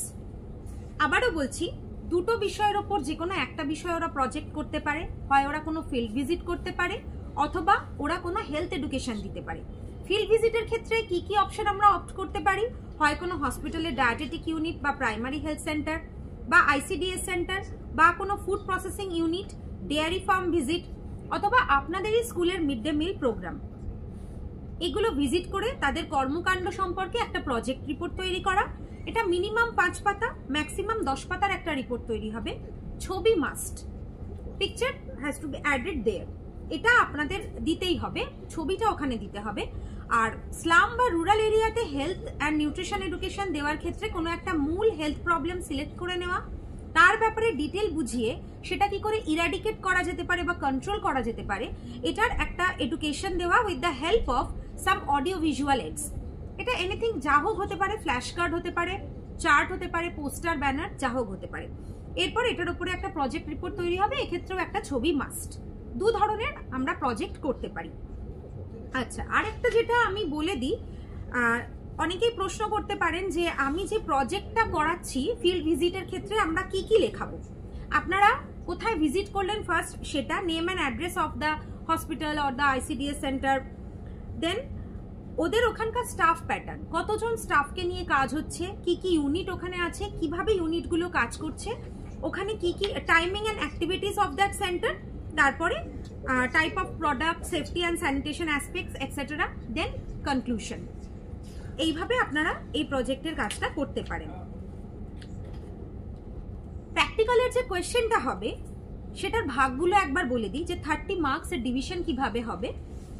প্রথমে community nutrition investigatory or activity based প্রজেক্টে 6 marks থাকছে। Food safety adulterant detection in food এটায় 6 marks থাকবে। Dietetics and diet planning, meal preparation and calculation of nutritive value এটায় 10 marks থাকবে। Laboratory notebook এটায় 5 marks থাকছে। Viva এটায় 3 মার্কস থাকছে। টোটাল 30 মার্কসের কোয়েশ্চেন তৈরি করতে হবে। আশা করি এটা আমি সম্পূর্ণ বোঝাতে পারলাম। এবার নেক্সট স্লাইড, আমরা সিলেবাসের মধ্যে কি পরিবর্তন হয়েছে, প্র্যাকটিক্যালের মধ্যে কি চেঞ্জেস হয়েছে এটা বুঝলাম। এবার আমরা চলে যাব মোড অফ ইভালুয়েশন। এগুলোর পরে আমরা কিভাবে প্রশ্নপত্র তৈরি করব, কিভাবে ইভালুয়েট করব পুরো জিনিসটাকে। Class 11 total 100 marks, class 12 total 100 marks. Class 11 এ সেমিস্টার 1 থিওরি যেখানে থাকবে সেখানে 35 MCQ, 1 mark each with no alternatives. এটা মনে রাখবেন, নো অল্টারনেটিভ, এমসিকিউতে কোনো অল্টারনেটিভ থাকবে না। Same 1 total 35 marks. Semester 2 theory 8 SAQ, 2 marks each with alternative questions. এই 2 নম্বরের প্রশ্নগুলোর মধ্যে বিকল্প দেবেন আপনারা। 8 এসএকিউ 2 মার্কস ইচ, অর্থাৎ 8 দুগুণে 16 নম্বর, 8 × 2 16। 1 LAQ 4 marks each with alternative questions, marks 1 × 4, 4 × 1 4, এখানে থাকছে 4 নম্বর। এই যে 4 নম্বরের কোয়েশ্চেনটা আপনারা দিচ্ছেন, এটাকে আপনারা ব্রেক করেও দিতে পারেন, সে ব্যাপারে আমি পরে একটু বলছি। 3 LAQ 5 marks each with alternative questions, এখানেও অল্টারনেটিভ কোয়েশ্চেন থাকবে। 3 এলএকিউ তিনটে এলএকিউ থাকবে long answer type, 5 marks each, অর্থাৎ 3 × 15, 3 × 5 15 মার্কস। টোটাল দাঁড়াচ্ছে সেমিস্টার 2 35 মার্কস। সেম 1-এ 35, সেম 2-তে 35 এবং প্র্যাকটিক্যাল 30 মার্কস, যেটা সারা বছর আমরা করাবো এবং বছরের শেষে ইভালুয়েট করব। Total marks 100। ক্লাস 12 টোটাল 100 মার্কসের ডিভিশনটা, semester 3 35 MCQ 1 mark each with no alternative, আগেও বললাম এটাই কোনো অল্টারনেটিভ দেবেন না, টোটাল 35 মার্কস। সেমিস্টার 4 5টা এসএকিউ থাকবে, 2 marks each with alternative questions, এটাই অল্টারনেটিভ থাকবে, 5টা এসএকিউ 2 মার্কস করে 10 marks. 5 LAQ long answer type question 5টা, 5 marks each with alternative question, এটাতে অল্টারনেটিভ দেবেন। Total marks 5 × 5 25। এই বড় বড় নাম্বারগুলো, অর্থাৎ এখানে যে 5, এটাকে আপনি বিভিন্ন ভাগে ভেঙে দিতে পারেন, 2 + 3, 4 + 1, এভাবে আপনি ভেঙে দিতে পারেন। সেমিস্টার 4 তাহলে টোটাল দাঁড়ালো 35 মার্কস, 10 এবং 25 35 মার্কস। সেমিস্টার 3 এবং 4 এর পর আসছে প্র্যাকটিক্যাল, ক্লাস 12 এর প্র্যাকটিক্যাল, সেখানে থাকছে 30 মার্কস। এটা আমরা সারা বছর করাচ্ছি এবং বছরের শেষে ইভালুয়েট করছি, 30 মার্কস হয়ে গেল, অর্থাৎ এখানে 35 + 35 + 30 100 মার্কস। আচ্ছা, নেক্সট এবার নাম্বারের ব্রেকেজগুলো জানো আপনি একটু ইলাবোরেট করেন। তাহলে এতক্ষণ আমরা দেখলাম যে কিভাবে নম্বরগুলো বিভাজিত হয়েছে। এবার আমরা দেখব যে সেম 1, সেম 2, সেম 3 এবং সেম 4-এ কীভাবে চ্যাপ্টার ওয়াইজ নাম্বারগুলো বিভাজিত হয়েছে। প্রথমে আমরা যদি দেখি সেমিস্টার 1, আমরা যদি দেখি, আমরা সবাই এতদিনে জেনে গেছি যে সেমিস্টার 1 আমাদের 35 মার্কস থাকছে এবং 35 মার্কসে কোনো অল্টারনেটিভ থাকছে না, পুরো 35 মার্কসটাই এমসিকিউ প্যাটার্নে সেট হবে। সেক্ষেত্রে চ্যাপ্টারের বিভাজন যদি আমরা দেখি, তাহলে basic concept of food, nutrition, nutrients and nutrition science, এই পার্ট থেকে থাকছে হচ্ছে 5 নম্বর। Next chapter from concept of health in relation to nutrition, there is 5 marks. Then from carbohydrates there is 10 marks, from proteins there are 10 marks, and from fats there is 5 marks. So 5 + 5 10, plus carbohydrates 10, proteins 10, fats 5, total 35 marks আমরা দেখে নিলাম যে কিভাবে কোন chapter থেকে আমরা কত নাম্বারের কোয়েশ্চেন সেট করব। এবার চলে যাচ্ছি আমরা সেমিস্টার 2। সেমিস্টার 2-তে আমরা জানি যে এখানে আর কোনো এমসিকিউ থাকছে না বা কোনো একেবারে 1 মার্কসের কোনো কোয়েশ্চেন থাকছে না। সেমিস্টার 2-তে হয়ে যাচ্ছে সব শর্ট আনসার টাইপ কোয়েশ্চেন আর ডেসক্রিপটিভ আনসার টাইপ কোয়েশ্চেন, অর্থাৎ এসএকিউ এবং ডিএকিউ। এসএকিউ যেটি তাতে 2 নম্বর থাকছে, আর ডিএকিউ যেটি তাতে 9, 4 বা 5 নম্বর থাকছে। এবার আমরা দেখব কোন ইউনিটে কত নম্বরের এসএকিউ এবং কত নম্বরের ডিএকিউ থাকছে। ইউনিট 1 মাইক্রোমলিকিউলস ইন নিউট্রিশন থেকে 2টি এসএকিউ থাকবে 2 নম্বরের, অর্থাৎ 4 নম্বর, এবং ডেসক্রিপটিভ কোয়েশ্চেন একটি থাকবে, অর্থাৎ 5 নম্বর। So 5 + 4 total 9 marks from unit 1. From unit 2, short answer type question, there will be 3 questions of 2 marks each, that is total 6 marks, and 1 descriptive type question having 5 marks, 1 question that is 5 marks, 6 + 5 that is total 11 marks from unit 2 micromolecules in nutrition 2. চলে আসছে unit 3 meal planning and food groups. সেখানে SAQ থাকছে 2 নম্বরের একটি এবং descriptive question থাকছে 5 নম্বরের একটি, অর্থাৎ 5 নম্বর এবং 2 নম্বর, অর্থাৎ এই ইউনিট থেকে থাকছে হচ্ছে মোট 7 নম্বর। Unit 4 meal preparation and daily allowances for Indians, সেখানে 2 নম্বরের 2টি এসএকিউ 4 মার্কস এবং 4 নম্বরের একটি ডিএকিউ, তাহলে 4 এবং 4 মিলিয়ে মোট 8 নম্বর থাকছে ইউনিট 4 থেকে। এটা একটু নোট করবেন আপনারা, সেমিস্টার 2-তে ইউনিট 1, 2, 3 থেকে যে ডিএকিউ হচ্ছে তাতে 5 নম্বর থাকছে, কিন্তু সেমিস্টার 2-তে ইউনিট 4 থেকে যে ডিএকিউ হচ্ছে তাতে 4 মার্কস থাকছে।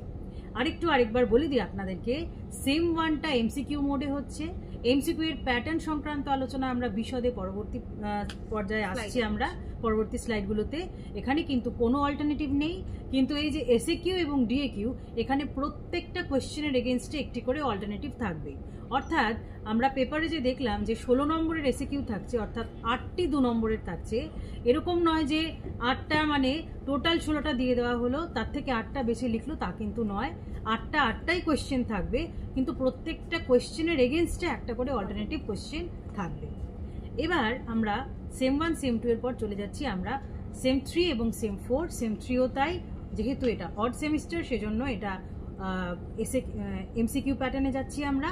এবং এক্ষেত্রে 3টি ইউনিট, প্রথম ইউনিট ডাইজেশন অ্যান্ড অ্যাবজর্পশন থেকে থাকছে 12 নম্বর, মেটাবলিজম অর্থাৎ বিপাকের ইউনিট থেকে থাকছে 13 নম্বর, এবং ফুড সেফটি অ্যান্ড স্যানিটেশন খাদ্য নিরাপত্তা এবং অনাময় এই ইউনিট থেকে থাকছে হচ্ছে 10 নম্বর। মোট 35 নম্বর আমরা দেখলাম সেম 3তে। সেম 4-এ আবার ওই একই রকমভাবে থাকছে শর্ট আনসার টাইপ কোয়েশ্চেন আর ডেসক্রিপটিভ কোয়েশ্চেন। এখানে 2টি ইউনিট, প্রথম unit dietetics and diet planning, সেখানে শর্ট আনসার কোয়েশ্চেন থাকছে 2টি 2 নম্বরের অর্থাৎ 4 নম্বর, and descriptive question there will be 3 set, each carrying 5 marks, that is 15 marks. So a total of 15 plus 4, that is 19 marks will be there from unit 1. And from unit 2 there will be 3 questions set 2 marks each, that is 6 marks, and 2 questions set descriptive carrying 5 marks each, that is 10 marks. So total of 10 and 6, that is 16 marks will be there in unit 2 from nutrition for the community. So a total of 19 and 16 marks from both the units, a total of 35 marks will be set question for semester 4. তো আমরা দেখে নিলাম কিভাবে chapter ভিত্তিক নম্বরের বিভাজনটা ঘটেছে। এইবারে আমরা চলে যাচ্ছি তাহলে এমসিকিউ এর সেকশনসগুলো এবং কি কি ধরনের এমসিকিউ আমরা দিতে পারি। প্রথমেই আমি যেটা বলবো সেটা হলো যে এইবারে কাউন্সিলের নির্দেশিকা অনুযায়ী আমরা এতদিন অবধি যা করেছিলাম সেটা ছিল একটা সিম্পল এমসিকিউ ফরম্যাট, অর্থাৎ একটা প্রশ্ন থাকছে, তার 4টে অপশন থাকছে, সেখান থেকে একটা বেছে নেওয়া হলো। কিন্তু এইবারে আলাদা করে কাউন্সিল নির্দেশিকা দিয়ে দিয়েছে যে কোয়েশ্চেনের মধ্যে অন্তত 8 রকমের যেন এমসিকিউ এর প্যাটার্ন থাকে। প্যাটার্নের সাথে সাথেই কাউন্সিল এটাও নির্দেশিকা দিয়ে দিয়েছে যে কোয়েশ্চেনটার ডিফিকাল্টি লেভেলটা কীরকম হবে, হাউ ফার ডিফিকাল্ট আর how easy the question will be. Out of the total questions, 50% of the total questions will be basic. Basic বলতে এখানে বোঝানো হয়েছে খুব সহজ কোয়েশ্চেন হবে, যাতে বাচ্চারা সহজেই কোয়েশ্চেনটা পড়ে উত্তরটা বের করে নিতে পারে। 30% of the questions will be complex, অর্থাৎ সোজার থেকে একটু শক্তের দিকে কোয়েশ্চেনগুলো থাকবে। 30% কোয়েশ্চেন এরকম সেট করা হবে যেটা আনসার করতে গেলে একটু ইনডেপথ নলেজের প্রয়োজন হবে। এবং বাকি 20% যে question, remaining 20% of the questions will be more complex for the achievers, অর্থাৎ এখানে ডিফিকাল্টি লেভেলটা কিন্তু একটু বেশি থাকবে, যাতে করে যারা ভীষণ ইনডেপথ পড়েছে শুধু পড়েইনি, যারা সেই নলেজটাকে তাদের একটা অ্যাপ্লিকেশন স্কিল দিয়ে নামাতে পারবে উত্তরটা, সেরকম ধরনের কিন্তু কোয়েশ্চেন সেট করতে হবে বাকি 20% কোয়েশ্চেন। এবার আমি আসছি এমসিকিউ এর প্যাটার্নে। সেই প্যাটার্নগুলো আমরা এবার বিশদে আলোচনায় যাচ্ছি। প্রথম যেটা সিম্পল এমসিকিউ টাইপ, এখানে উদাহরণে আমরা দেখছি ABCDEF method, here F stands for, এখানে কারেক্ট আনসার হচ্ছে ফাংশনাল অ্যাসেসমেন্ট, তো সেক্ষেত্রে এতে ওএমআরে বাচ্চারা গোল করবে। নেক্সট টাইপে আমরা যাচ্ছি fill in the blanks type, এটাও আমরা সবাই ওয়াকিবহাল এই টাইপটার সাথে। Amino acid name dash produces niacin in the human body, তো সেক্ষেত্রে এখানে অপশনটা হচ্ছে সি ট্রিপ্টোফ্যান, সেটা উত্তরটা বাচ্চারা বেছে নিতে পারবে। তারপর চলে যাচ্ছি পরের টাইপ ট্রু ফলস টাইপ। এখানে নর্মালি আমরা জানি যে একটাই সেন্টেন্স থাকে, সেটা ট্রু বা ফলস আমাদেরকে লিখতে হয়, কিন্তু কাউন্সিলের নির্দেশিকা অনুযায়ী ট্রু ফলস টাইপ কোয়েশ্চেনের মধ্যে 4টি আলাদা স্টেটমেন্ট রাখতে হবে। We have to keep 4 different statements in true and false type question, whereby each statement can either be true or be false. Based on the statements being true or false, the student needs to match it with the correct option given, where it matches with the number and the true-false type. For example, first compound formed in Krebs cycle is pyruvic acid, which is false. First compound produced in Krebs cycle is citric acid, which is true. BMR is reduced by 5% in sleep, which is again true, and BMR is reduced by 10% in sleep, which is false. তো এখানে আমরা উত্তরটা কিরকম পেলাম পরপর, false, true, true, false. তো এইবার স্টুডেন্টদেরকে দেখে নিতে হবে যে 4টে অপশনের মধ্যে কোনখানে ফলস, ট্রু, ট্রু, ফলস পরপর নাম্বারে আছে। তাহলে ফলস, ট্রু ট্রু ফলস আমরা দেখতে পাচ্ছি যে অপশন ডি এর সাথে ম্যাচ হয়েছে, তাহলে এখানে ওএমআরে অপশন ডিতে তারা এন্টার করবে। চলে যাচ্ছি পরের টাইপে। এখানে দেখুন কলাম ম্যাচিংয়ে, এই প্রসঙ্গে একটু বলে রাখি, কলাম ম্যাচিং আপনারা যেই চ্যাপ্টার থেকে দেবেন চেষ্টা করবেন কলামের মধ্যে যে 4টি আলাদা বিবৃতি আপনারা দিয়েছেন, the 4 statements which are present in the column, both the columns, that should be done from the same chapter. ধরে নিন আপনি কার্বোহাইড্রেট চ্যাপ্টার থেকে দিয়েছেন, তাহলে কলম এ এবং কলম বিতে কিন্তু পুরোটাই কার্বোহাইড্রেট থেকেই থাকবে। বা একই রকমভাবে প্রোটিন বা ফ্যাট থেকে যদি আপনি সেট করেন, বা নিউট্রিশন হেলথ চ্যাপ্টার থেকে যদি আপনি সেট করেন, তাহলে দেখবেন যেন কলম এ এবং কলম বি দুটোতেই ওই একই চ্যাপ্টার রিলেটেড যেন স্টেটমেন্টগুলো থাকে। এখানে সিম্পল যেটার সঙ্গে যেটা ম্যাচ করছে সেই কারেক্ট ম্যাচটা বাচ্চাদেরকে বেছে নিতে হবে, বেছে কারেক্ট অপশনটা তুলতে হবে। তারপরের টাইপটা হচ্ছে রিঅ্যারেঞ্জমেন্ট অফ সেন্টেন্সেস টাইপ বা সিকোয়েন্স বেসড কোয়েশ্চেন। এখানে দেখুন রয়েছে প্রথমে ফুড ইনটেক, তারপর 2তে রয়েছে অ্যাসিমিলেশন, 3তে রয়েছে এক্সক্রিশন এবং 4-এ রয়েছে ডাইজেশন। তাহলে এখানে স্টুডেন্টটি আগে পরপর সিকোয়েন্স করে নেবে নিজের মনের মধ্যে যে পরপর কোন কোন ঘটনাগুলো ঘটছে। প্রথমে ফুড ইনটেক থাকছে, তারপর ফুড ইনটেকের পর ফুড ডাইজেশন, অর্থাৎ 1-এর পরে 4 আসছে, তারপর চলে যাবে হচ্ছে অ্যাসিমিলেশন, দ্যাট ইজ 4-এর পরে 2 আসবে এবং লাস্টে আসবে 3। তাহলে 1, 4, 2, 3 এই অপশনটা আমরা দেখছি যে ডি অপশনের সঙ্গে একেবারে মিলে যাচ্ছে, তাহলে এইটি কারেক্ট অপশন হিসেবে চিহ্নিত করা হবে। চলে যাচ্ছি আমরা পরবর্তী টাইপ এবং খুব ইম্পর্টেন্ট টাইপ। এটা নিয়ে আমরা 2 মাস ক্লাস করানোর সুবাদে আমরা অনেকটাই টের পেয়েছি যে বাচ্চারা এই পার্টিকুলার টাইপটা নিয়ে একটু তারা চিন্তিত। তো সেক্ষেত্রে এটা আরও আরেকবার করে একটু আমরা সবাই জানি কিভাবে হয়, তাও আরেকবার একটু আলোচনা করে নেওয়া। সেটি হলো অ্যাজারশন রিজনিং টাইপ। সেখানে আমরা দেখতে পাচ্ছি একটি বিবৃতি অর্থাৎ অ্যাজারশন এবং তার সাথে ওই বিবৃতির সাপেক্ষে একটি যুক্তি খাড়া করা হয়েছে, দ্যাট ইজ রিজন। এখানে উদাহরণে আমরা দেখতে পাচ্ছি PEM includes both kwashiorkor and marasmus.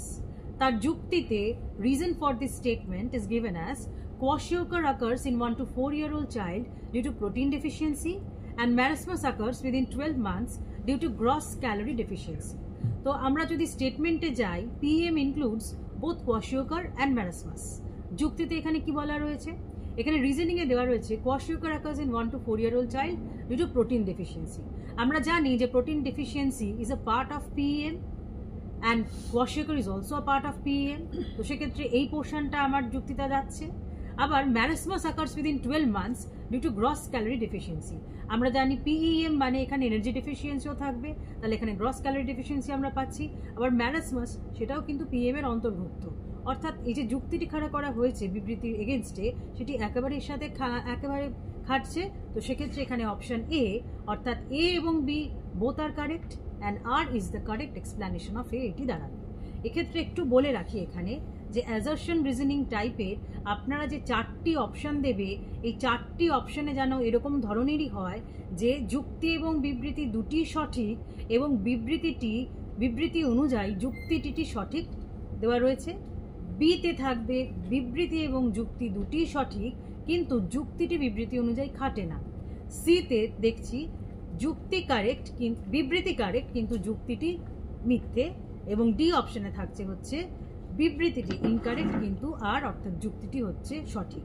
অর্থাৎ এরকম 4টে অপশন কিন্তু আপনারা সমস্ত অ্যাজারশন রিজনিং এর ক্ষেত্রে এই 4টে অপশন একই হবে। 7 নম্বর টাইপে আমরা চলে এলাম ডায়াগ্রাম বা স্ট্রাকচার বেসড কোয়েশ্চেন। এখানে সিম্পল কোনো স্ট্রাকচার আপনারা 4টে অপশনে রাখতে পারেন এবং জিজ্ঞাসা করতে পারেন যে এটা কিসের স্ট্রাকচার, বা এখানে যেরকম আমি উদাহরণ দেওয়া রয়েছে এখানে 4টি আলাদা স্ট্রাকচার রয়েছে, 4টি আলাদা লিঙ্কেজের কথা এখানে দেওয়া রয়েছে। তার মধ্যে এখানে প্রশ্ন করা হয়েছে which linkage is present in protein. এখানে আমরা দেখতেই পাচ্ছি যে এখানে একটা peptide linkage CONH linkage C অপশনে রয়েছে, সেক্ষেত্রে সি অপশনটা কারেক্ট। তো স্টুডেন্টরা সেটা অপ্ট করবে। চলে যাচ্ছি একেবারে লাস্ট টাইপ MCQ এর, সেটি হলো case based question. Case based কোয়েশ্চেনে এখানে একটি কেস বলা থাকবে এবং কেসের ভিত্তিতে 4টি অপশন দেওয়া থাকবে এবং স্টুডেন্টদেরকে চুজ করতে হবে কোন অপশনটা নিয়ার বাই এই কেসের সঙ্গে খাটছে। এখানে উদাহরণে দেওয়া রয়েছে a 1-year-old child is emaciated and has less weight and not keen about the surroundings. His brightness of eyes are lost and has grey layer in the eyes. The child is suffering from which disease? অর্থাৎ একটি 1 বছরের শিশু, তার মাংসপেশির ক্ষয় ঘটেছে, ইম্যাসিয়েটেড, তার ওজন অনেক কম, হ্যাজ লেস ওয়েট, এবং পারিপার্শ্বিক পরিবেশের প্রতি সে অত্যন্ত উদাসীন, নট কিন অ্যাবাউট দ্য সারাউন্ডিংস। তার চোখের উজ্জ্বলতা কমে গেছে এবং তার চোখের মধ্যে একটি ধূসর আস্তরণ দেখা যাচ্ছে। তো এখানে যেহেতু ওজন কমে গেছে, মাংসপেশির ক্ষয় হয়েছে, আমরা ধরে নিতে পারি এটা ম্যারাসমাসের একটি লক্ষণ আমরা পাচ্ছি। এবং একই সাথে তার চোখের মধ্যে যে উপসর্গগুলো দেখা যাচ্ছে, তার চোখের মধ্যে একটি ধূসর আস্তরণ রয়েছে। তো সেক্ষেত্রে আমরা এখানে ধরতে পারি যে তার ভিটামিন এর অভাবজনিত রাতকানা রোগ কিন্তু অলরেডি সেটিং করে গেছে। তো এইটা বাচ্চাদেরকে কিন্তু তাহলে সিমটমগুলো খুব ভালো করে জানতে হবে এরকম ধরনের উত্তরগুলো পড়ার জন্য। সেক্ষেত্রে কিন্তু সেই সিমটমগুলোর নলেজটাকে তারা এখানে এই কোয়েশ্চেনের ক্ষেত্রে তারা অ্যাপ্লাই করবে তাদের স্কিল দিয়ে, এবং অ্যাপ্লাই করার ফলেই কিন্তু তারা কারেক্ট উত্তরটা বের করতে পারবে। তো মোটামুটি আমরা 8 ধরনের এমসিকিউ কি হতে পারে সেটা আমরা জেনে নিলাম। জাস্ট একটা ছোট কথা এখানে বলবো আমি, এই যে 8 রকমের প্যাটার্ন আমরা পেলাম, যখন আপনারা কোয়েশ্চেন পেপারটা সেট করবেন তখন আপনারা মিলিয়ে মিশিয়ে দেবেন। এরকম নয় যে পরপর চারটা, কিন্তু ঘুরিয়ে ফিরিয়ে মিলিয়ে মিশিয়ে কোয়েশ্চেনটা তৈরি করবেন। এবং কাউন্সিল আলাদা করে কোনো ডিরেক্টিভ দেয়নি যে কটা আমি ফিল ইন দ্য ব্ল্যাঙ্কস দেবো, বা কটা আমি স্ট্রাকচার বেস দেবো, বা কটা আমি কেস বেস দেবো। সেক্ষেত্রে এটা সম্পূর্ণ আপনাদের ডিসক্রিপশন যে আপনারা কোন টাইপের কোয়েশ্চেন কটা দিতে চান। কিন্তু সবসময় এটা যেন আমাদের উদ্দেশ্য হয় যে 50% of the total question paper should be easy to crack. It will be just based on knowledge, basic knowledge থাকলেই আমি তার উত্তরটা দিতে পারবো। কিন্তু 20% of the question should be such that it will be based on the comprehension and the application skill of the student, such that the student after gaining an in-depth knowledge, only if the student can apply the knowledge, then only can answer the question. So এই অনুযায়ী কিন্তু আপনারা এই ব্যাপারটা বিবেচনা করে আপনারা আপনাদের সুবিধা অনুযায়ী কোয়েশ্চেনটা সেট করবেন। আরো একটা ব্যাপার বলি যে 50% সহজ দেওয়া মানে কিন্তু এটা নয় যে 50% আমি সিম্পল দিয়ে দিলাম, মানে ওর ওই 50% এর মধ্যেও কিন্তু এই 8 টাইপস ঢুকবে। এই যে 8 টাইপস দেওয়া হয়েছে, যেমন 6 নম্বরটা নিয়ে আমরা দেখতে পাচ্ছেন আলোচনা হলো অ্যাসারশন রিজনিং। এটা শুনে মনে হবে খুব কঠিন, এটাও কিন্তু খুব সহজ দেওয়া যায়। মানে এই 50% এর মধ্যে এই 8টা ক্যাটাগরি থাকবে। আবার যে 30% মোটামুটি একটু শক্ত দিকে, শক্ত প্যাটার্নের হবে, একটু কঠিন হবে, একটু ব্রেনস্টর্মিং হবে, সেখানেও কিন্তু এই ক্যাটাগরিগুলো থাকবে। এরকম কোনো স্পেসিফিক না যে 50% মানে আমি 50%ই সিম্পল দিয়ে দিলাম। ইজি মানে যে সিম্পল না, চারটে অপশন আমি একটা তুলে নিলাম সিম্পল যেভাবে করে এসেছি আমরা, তা কিন্তু নয়। আমরা অ্যাসারশন রিজনিংটাও খুব সিম্পল ইজি করতে পারি, ডায়াগ্রামটাও খুব ইজি দিতে পারি, কেস বেস কোশ্চেনও খুব ইজি দিতে পারি, ফিল ইন দ্য ব্ল্যাঙ্কসও আমরা কিন্তু ইজি দিতে পারি। মানে আর 20% কঠিনের মধ্যেও কিন্তু এই সিম্পলটা থাকতে পারে, সিম্পল টাইপ অফটা, সিম্পল টিক মার্ক, কিন্তু প্রশ্নটা হয়তো খুব কঠিন। একদম হ্যাঁ, মানে 50, 30, 20-র মধ্যে কিন্তু পুরো 8টা করে প্যাটার্ন মিশেই থাকবে, আলাদা করে ইয়ে নয়।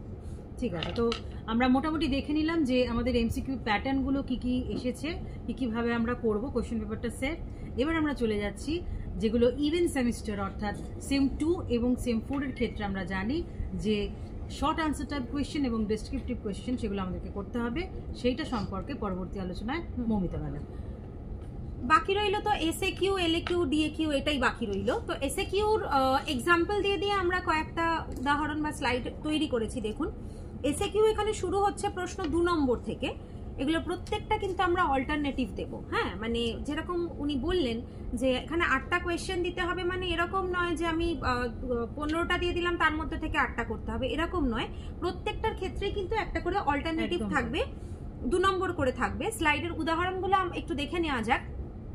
প্রথম প্রশ্ন, এখানে দুটো প্রশ্ন রাখা হয়েছে। প্রথম প্রশ্ন রাখা হয়েছে, what do you understand by the term PP factor? স্টুডেন্টরা আনসার লিখছে যে the term PP factor is abbreviated from the form of pellagra preventing factor. Vitamin niacin prevents the occurrence of disease pellagra in humans, so niacin is otherwise termed as pellagra preventive factor. এইটুকু লিখলেই ওরা 2 mark score করার মতো অবস্থায় গিয়ে দাঁড়াচ্ছে। Second question দেওয়া হয়েছে যে colostrum is a child's first vaccine. তো এটাকে কেন বলা হয়? Explain the suitability of the statement with 2 points. 2টো পয়েন্টের মাধ্যমে এই কথাটা যে ঠিক সেটাকে ব্যক্ত করো। তো উত্তরে তারা 2টো পয়েন্ট, যেগুলো খুব স্ট্রং কোর পয়েন্ট, সেই 2টো লিখছে। Vaccine is given to a person to prevent a communicable disease. Colostrum can be righteously termed as a first vaccine of the child because it is administered to a child right after birth within half an hour. So it is ideally given as a first food for the child. And the second point is colostrum has a host of antibodies, immunoglobulins, which provides immunity to the child against many vaccine preventable diseases like chicken pox, measles, influenza, poliomyelitis etcetera. অর্থাৎ দুটো core এবং important point যেটা এই বক্তব্যটাকে সমর্থন করে, সেই দুটো বক্তব্য দিয়ে ওরা উত্তরটা লিখছে, সে ফুল মার্কস পাবে। এসএকিউ এক্সাম্পল আরও একটা দেওয়া আছে, আপনারা পার্থক্য দিতে পারেন, কোনো ছোট একটা পার্থক্য দিতে পারেন। যেমন আমরা এখানে প্রোবায়োটিক্স আর প্রিবায়োটিক্সের একটা পার্থক্য রেখেছি। What is the difference between probiotics and prebiotics? এখানে ওরা পয়েন্টস অফ ডিফারেন্স দুটো রাখছে, sources or type of food আর role in human body. Probiotics আর প্রিবায়োটিক্সের সোর্স কোন কোন ফুড থেকে আসছে, এটা একটা পার্থক্য হতে পারে। আর হিউম্যান বডিতে কে কি রোল প্লে করছে, এটা একটা পার্থক্যের মধ্যে আসতে পারে।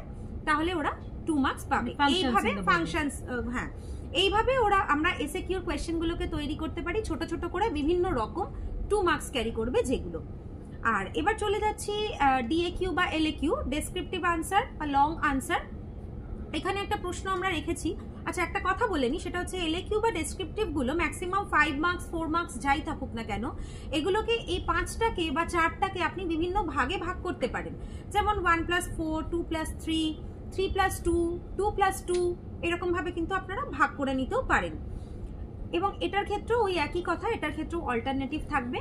এখানে একটা প্রশ্ন আমরা রেখেছি, PM Poshan scheme, here which programme is being talked about, discuss the programme based on the following points, beneficiaries, objectives. অর্থাৎ পিএম পোষণ স্কিম এটা কি বিষয়ে বলা হচ্ছে, এবং এই প্রোগ্রামটাকে মানে এই প্রোগ্রামটায় কি কি হয় সেটা দুটো অংশ দিয়ে দেওয়া হয়েছে, একটা যে কারা কারা উপকৃত হয় এবং এর উদ্দেশ্য কি, এবং নাম্বারটা ভাগ করা হয়েছে 1+2+2, এইভাবে এই 5 নম্বরের কোয়েশ্চেনটা তৈরি করা হয়েছে। এটা একটা উদাহরণ। আর একটা উদাহরণ আমরা দেখে নিই। উত্তরটা আর আমি আলাদা করে বললাম না, যদিও লেখা ছিল, ওটা আপনারা বুঝতেই পারছেন কতটা লিখতে হবে বা কি লিখতে হবে, it depends up to you. Next আর একটা প্রশ্ন রেখেছি, সেটা হচ্ছে write down the differences between kwashiorkor and marasmus. আর হোয়াট ইজ দ্য যতদূর সম্ভব full form of SAM, what is the full form of SAM, এবং নাম্বার ডিভিশনটা আমরা রেখেছি 4+1। এখানে উত্তরটার ক্ষেত্রে একটু লক্ষ্য করে দেখুন, এখানে আমরা উত্তরের জায়গায় 8টা পয়েন্ট অফ ডিফারেন্সেস রেখেছি, যেহেতু 4 নম্বর দেওয়া আছে। অনেক সময় আমরা লক্ষ্য করি যে কাউন্সিল যখন আমাদেরকে ইনস্ট্রাকশন দেন বা পাঠান যে এই উত্তরটা 3 নম্বর খাতা দেখার সময় যে 3 নম্বর আছে, মোটামুটি 5টা বা 6টা লিখলে আপনি ওকে 3-এ 3 দিয়ে দেবেন, সেইটার উপর ডিপেন্ড করে। এবার সবকিছুরই হয়তো এই 8টা পার্থক্য হবে না বা 6টা হবে না, কিন্তু ওরা ইম্পর্টেন্ট পার্থক্যগুলোকে অ্যাটেন্ড করতে পারলেই ওরা মার্কস পাবে। যেমন এখানে 4 নম্বরের জন্য 8টা পার্থক্য দেখিয়েছি, এবং লাস্ট যে 1 নম্বরের উত্তরটা আছে, ফুল form of the Sam is severe acute malnutrition, এটা লিখলে ওরা 4+1 5 মার্কস স্কোয়ার করতে পারছে। আচ্ছা, নেক্সট স্লাইড। আচ্ছা, এতক্ষণ আমরা এগুলো সমস্ত আলোচনা করলাম, আপনারা এমসিকিউ, এলএকিউ, এসএকিউ এগুলো সমস্তই বুঝলেন। এবার আমরা বেশ কিছু ইম্পর্টেন্ট প্রশ্ন এক জায়গায় করেছি, যেগুলো মোটামুটি উঠে এসেছে আমরা কাজ করতে করতেই, তো সেইগুলো নিয়ে এবার একটু আলোচনা করব, যেগুলো ফ্রিকোয়েন্টলি আস্কড কোয়েশ্চেন্স হিসেবে আমরা রেখেছি। তো আমরা এতক্ষণ ধরে আলোচনা করলাম পুরো theory portion, practical portion, question কীভাবে সেট হবে সেগুলো সবই আমরা দেখলাম। এবারে কিছু প্রশ্ন আমাদের মাথায় এসছে, সেগুলো আমরা একটু আলোচনা করব। যেমন ধরে নিন, এখানে প্রথম প্রশ্ন যেটা রয়েছে, practical classes and practical exam is included in which semester. তো প্রথম থেকেই আমরা বলছি যে প্র্যাকটিক্যাল ক্লাস বা প্র্যাকটিক্যাল পরীক্ষাটা এটা সারা বছর ধরে প্র্যাকটিক্যাল ক্লাস নেওয়ার পরে বছরের একেবারে শেষে 11-এর ক্ষেত্রে একটা প্র্যাকটিক্যাল পরীক্ষা হবে। একই রকমভাবে ক্লাস 12-এর ক্ষেত্রেও সারা বছর ধরে প্র্যাকটিক্যাল ক্লাসগুলো নেওয়া চলবে এবং বছরের শেষে একটি প্র্যাকটিক্যাল পরীক্ষা হবে। তাহলে আমরা কি দেখলাম? The practical classes are a year-long process. It will be carried out all throughout the year, and at the end of the year there will be one exam meant for practical. So we can say that semesters are exclusive of practical exam. অর্থাৎ semester যে বিভাজন ঘটেছে সেটি থিওরির ক্ষেত্রে ঘটেছে, প্র্যাকটিক্যালের ক্ষেত্রে কিন্তু বিভাজন ঘটেনি। Practical will be carried out once a year at the end of class 11 and one at the end of class 12. মানে প্র্যাকটিক্যাল এক্সাম হবে অ্যানুয়ালি এবং থিওরি এক্সাম হবে বাই অ্যানুয়ালি, সেমিস্টার ওয়াইজ বছরে 2 বার হবে। চলে যাচ্ছে পরের প্রশ্নে, will there be separate project notebook and practical notebook? Yes, projects are to be written in a project report format in separate file page, অর্থাৎ আলাদা A4 শিট কভার ফাইল হোক বা চ্যানেল ফাইল হোক তার মধ্যে দিয়ে তারা রিপোর্টটাকে জমা করবে, আর রিমেনিং প্র্যাকটিক্যাল যে খাতা, নর্মাল যে দড়িবাঁধা খাতা তারা বানায় সেটা করতে পারে। তবে সবসময় যেন প্রজেক্টের রিপোর্টটা যেটা দিচ্ছে সেটা আলাদা চ্যানেল ফাইলে, আলাদা ফাইল পেজে, A4 সাইজের ফাইল পেজে তারা যেন জমা করে। থার্ড কোয়েশ্চেনে চলে যাচ্ছি, how can structure of molecules be given in MCQ format. আমাদের মনের মধ্যে হয়তো এই প্রশ্নটা এসেছিল একদম প্রথমে যে যা সব কিছু MCQ হবে, তাহলে বাচ্চারা স্ট্রাকচার কি করে লিখবে। তো সেক্ষেত্রেও কাউন্সিল একটা স্পেশাল ফরম্যাট প্রেসক্রাইব করেছে, MCQ ফরম্যাট, ডায়াগ্রাম বা স্ট্রাকচার বেস কোয়েশ্চেনের, যেখানে এক্সামিনার কি করবে না, এক্সামিনার বা পেপার সেটার সে কি করবে, সে স্ট্রাকচার দিয়ে দেবে এবং স্ট্রাকচার সংক্রান্ত সে প্রশ্নগুলো রাখতেই পারে। নয় কারেক্ট স্ট্রাকচার চুজ করতে বলতে পারে, অথবা বলতে পারে যে এর মধ্যে কোন স্ট্রাকচারটা কিসের, সেরকমভাবেও কোয়েশ্চেনটা কিন্তু সেট হতে পারে। অর্থাৎ স্ট্রাকচার অফ মলিকিউল কিন্তু আমরা খুব ভালো রকমভাবে MCQ ফরম্যাটে দিতে পারি। চলে যাচ্ছি পরের FAQ-তে, will MCQ pattern serve the purpose for gaining in depth knowledge. এক্ষেত্রে আমাদের অনেকের মনে হয়েছে যে MCQ তো সামনেই উত্তরটা থাকবে, সেক্ষেত্রে ইনডেপথ নলেজ না থেকে এমনি পড়ে গেলেও, হালকা করে পড়ে গেলেও হবে, আমার সামনেই উত্তর, আমি টিক দিয়ে দেবো, আমি পেরে যাব। কিন্তু এখানেও সেটা নয়, ব্যাপারটা প্রযোজ্য একেবারেই। কেননা MCQ এর কোয়েশ্চেন আমরা একটু আগেই দেখেছি যে প্রায় 7-8 রকমের কোয়েশ্চেন করতে চলেছে কাউন্সিল, এবং সেখানে এমন ধরনের কিছু প্যাটার্ন রয়েছে যেখানে প্রপার ইনডেপথ নলেজ তো থাকতেই হবে about the topic. Not only that, they also need to have proper comprehension and application skill in order to answer that question. So such type of brainstorming questions will be there. 20% of the whole question paper will have such type of brainstorming question, whereby not only in-depth knowledge is required but also application skill will be required by the students to answer that particular question. So we are almost at the end of the FAQ. Our last question is, should we follow RDA 2024 for outgoing class 12 HS 2025? এই প্রশ্নটা অনেকের মনে হয়তো এসছে যে যেহেতু সামনের February March মাসে যে উচ্চ মাধ্যমিক পরীক্ষা হবে 2025 সালের, সেখানে কি RDA বাচ্চারা 2024-এরটা লিখবে, যেহেতু RDA-টা রিভাইজ হয়েছে। তো সেক্ষেত্রে আমরা বলবো যে RDA নন রিভাইজটা লিখলেও কিন্তু বাচ্চারা নম্বর পাবে, কেননা সেই অর্থে কিন্তু সিলেবাসটা তখন অবধি চেঞ্জ হয়নি, তারা ওল্ড সিলেবাসের লাস্ট ব্যাচ, সেজন্য নন রিভাইজডই লিখুক বা রিভাইজড RDA লিখুক না কেন, তারা কিন্তু দুটোর ক্ষেত্রেই নম্বর পেতে পারে। So both revised and non revised RDA will hold good for the batch HS 2025। কিন্তু তার পরবর্তী ব্যাচ থেকে যখন হবে, অর্থাৎ চলতি শিক্ষাবর্ষ 2024-25 যারা 11-এ ঢুকলো, তারাই যখন 26-এ যাবে, ক্লাস 12-এ উঠবে, তাদের ক্ষেত্রেও কিন্তু এটা প্রযোজ্য হবে না, তখন তাকে রিভাইজ 2024-এর উত্তরই কিন্তু দিতে হবে। তো মোটামুটি আমরা সব দিকই কভার করার চেষ্টা করেছি। তো এইবারে আমরা একেবারে অন্তিম পর্যায়ে চলে এসেছি আমরা। আপনাদের যদি কোনো কোয়েশ্চেন থাকে তাহলে আমাদের অনুরোধ, আপনারা হ্যান্ড রেজ করবেন আপনাদের অ্যাপ্লিকেশনে এবং আনমিউট করে আপনাদের প্রশ্নটা আমাদের কাছে রাখতে পারেন।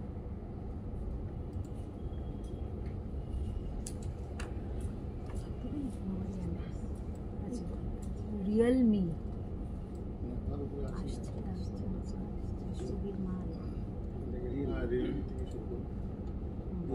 আচ্ছা রিয়েলমি নামে যিনি আছেন,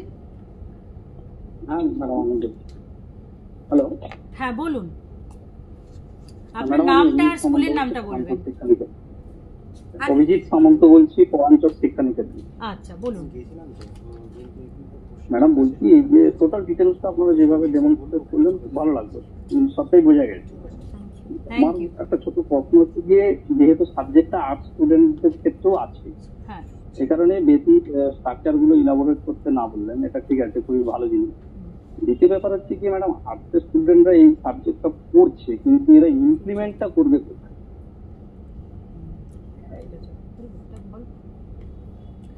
দেখুন, এইচএস এর 4টে সাবজেক্ট থাকে যেটা নিয়ে ওরা পড়তে পারে। এবার 4টে বিষয় নিয়েই তো ওরা ফার্দার এগিয়ে যায় না, কোনো বিষয় কিন্তু ওরা রাখে যাতে ভালো স্কোর করতে পারে, বা ভবিষ্যতে অন্য কোনো বিষয় নিয়ে পড়বে, সেখানে যদি পার্শিয়ালি এই নলেজটা ওদের কাজে লাগে। অনেকেই পড়তে যায় নিউট্রিশন নিয়ে, তারা ভবিষ্যতে পড়তে অনেকেই যায়, কিন্তু কিছু কিছু সময় আমরা দেখি ভালো জায়গায় কেমিস্ট্রি না থাকলে ওরা নিউট্রিশনটা পেতে পারে না, অনার্সটা পেতে পারে না। হ্যাঁ, কিন্তু ইদানিং শুরু হয়েছে এটা, আমি দেখছি বেশ কিছু কলেজ নিউট্রিশন পড়ার স্কোপ দিচ্ছে। তো যাই হোক, সেটা কোনো কলেজ দিচ্ছে কোনো কলেজ দিচ্ছে না, এরকম একটা পরিস্থিতি আছে, সেটা বুঝেই ওরা এটা ফার্দার পড়বে। এবং দ্বিতীয় কথা হচ্ছে যে শুধুমাত্র তো মানে সেটা প্রত্যেকটা সাবজেক্ট নিয়ে তো ওরা ফার্দার পড়তে পারে না। অনেক ক্ষেত্রেই দেখেছি যে সমস্ত বাচ্চারা হেলথ সেক্টরে কাজে যাচ্ছে বা নার্সিং নিয়ে পড়াশোনা করছে, তাদের কিন্তু এই নিউট্রিশনের নলেজটা খুব কাজে লাগছে, তাদের ক্ষেত্রে অনেকটা উপকার দিচ্ছে। এবং শুধুমাত্র একটা সাবজেক্ট তো ফার্দার স্টাডি করার জন্যই তারা পড়ে না, তারা স্কোরটা মানে কনফার্ম করবে বলেও পড়াশোনাটা করে এই সাবজেক্টটা নিয়ে, আমি এটা অনেক ক্ষেত্রেই দেখেছি। তো ওরা এইভাবে ব্যাপারটাকে ব্যবহার করতে পারে।